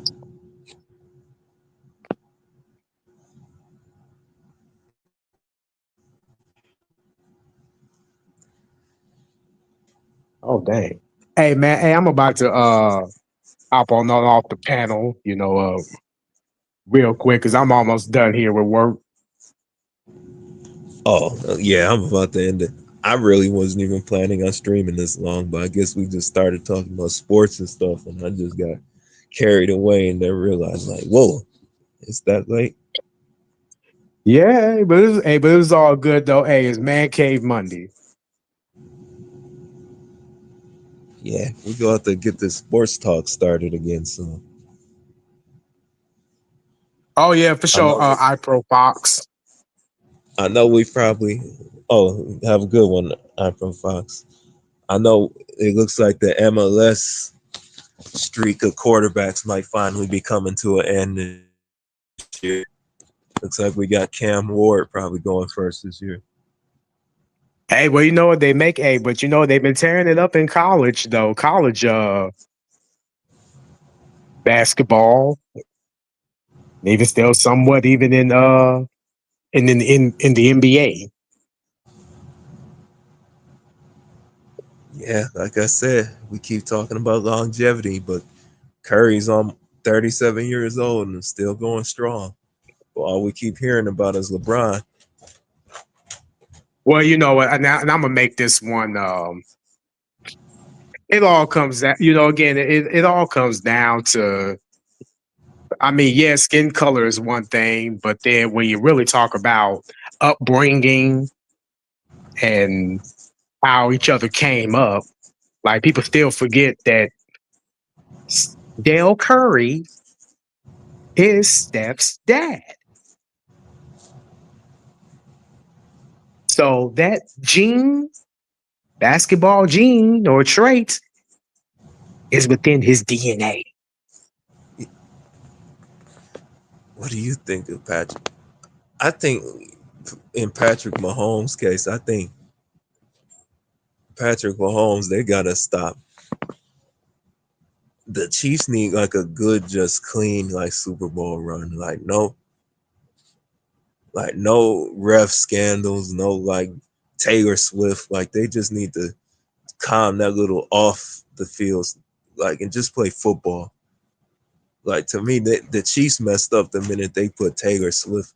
And I get it, it's for money and all that, but the Chiefs was starting to become a clown show.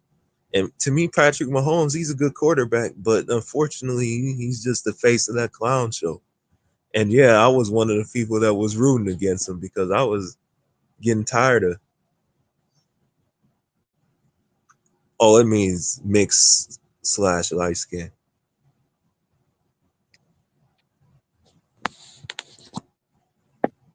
Well, and the thing is too, they was looking for someone after Tom Brady left. And yeah, they probably could have went with Aaron Rodgers, but Aaron Rodgers didn't really live up to their expectations. Well, coming from somebody who the Packers had like a lot of like managerial problems going on. Yeah. They didn't know how to draft. Like they never really got any. The Packers were just a team that just pretty much got content with just coasting on his abilities. And then when he finally aged out, it just, because the Packers could have been a dynasty if they could have played their cards right. But Rodgers could be everything that Brady is now, but they just kind of sold him out because they were just doing the bare minimum. And you know what? And the thing about it is, you would have thought that I'm like, okay, well, I'm like, we get it that yes, there can be only one Tom Brady. However, if it had been someone else, you would have done probably everything that you can to make sure that there would probably be someone to sort of pick up the mantle where Tom Brady left off. And Aaron Rodgers, yes, did fit that bill. And y'all should have been, trying to do everything in y'all power to sort of get the type of offense and defense. I mean, hell, he even said it himself that he needed Jordy Nelson and Devontae Adams. Well, I seen Rodgers could have had DeAndre Hopkins in his prime. Like they just drafted somebody. that just flamed out of the league in like 2 years. Like imagine Rodgers with a prime DeAndre Hopkins. Like little moves like that can literally alter your whole franchise. Like that, having a weapon like that gives them probably like 2 extra Super Bowls alone. And then it was like, oh, it's like, yeah, and it was like, oh yeah, like they did win one Super Bowl when they had Mike McCarthy, but then when they put what was that other coach's name? LaFleur. Yeah, I'm not really the biggest fan of him.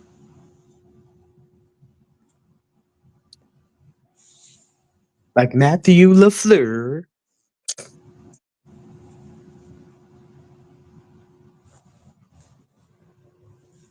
But you know though, but then again though, but it's been said. Now I don't know how true it is, but they say that the Packers organization, especially behind closed doors, tend to be a little ruthless. Uh, it's kind of true, but the Packers aren't like your traditionally like owned football team, so they're like it's kind of I would have to into it, but they don't have like a traditional owner. They're kind of owned by their community, so to say. So they don't really have like as much money as their disposal as like typical football teams do.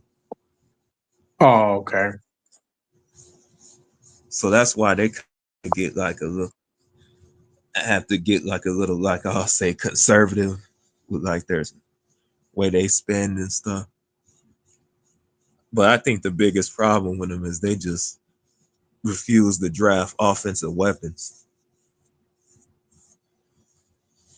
They'll draft them, but they don't draft like the top tier ones that really set you over the hump. So, what do you think about Jordan Love? I think he's talented. I just think that he's kind of fallen into that Aaron Rodgers toxic culture of them just expecting the greatness of him to carry them. I feel like they're already giving him that treatment. And if they don't do something about it, like this is an entirely different NFC. Like the Bears and Lions are on the rise. Like they're not playing around anymore. If they don't play their cards right, they're gonna find themselves at the bottom.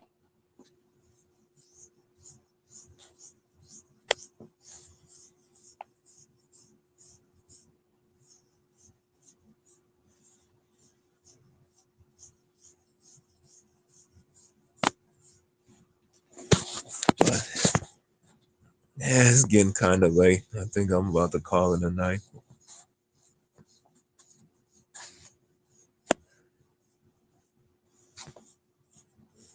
Oh, I guess Umar left.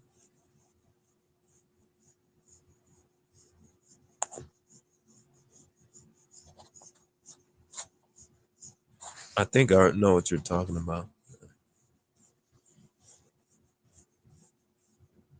Well, at the end of the day, Malcolm X was a light-skinned man. So regardless of the way people feel about it, he's supposed to be portrayed by a light-skinned man. I don't know where people get this idea where like any black person, any complexion should be portraying a character. Like no, sometimes that complexion is like the central role of that character.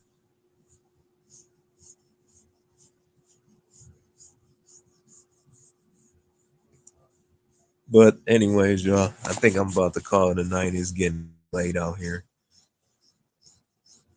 I actually went a lot longer than I originally anticipated. But I'm glad that we was able to have a nice, chill conversation again. I'm gonna definitely try to get like more consistent though. I'm probably not gonna be streaming for a while because I'm trying to get back in the habit of making videos again.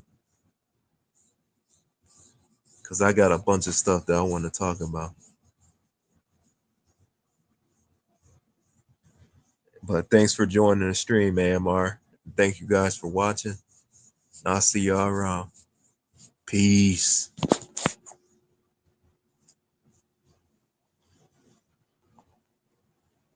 I appreciate you, Jay. More to come. Don't worry.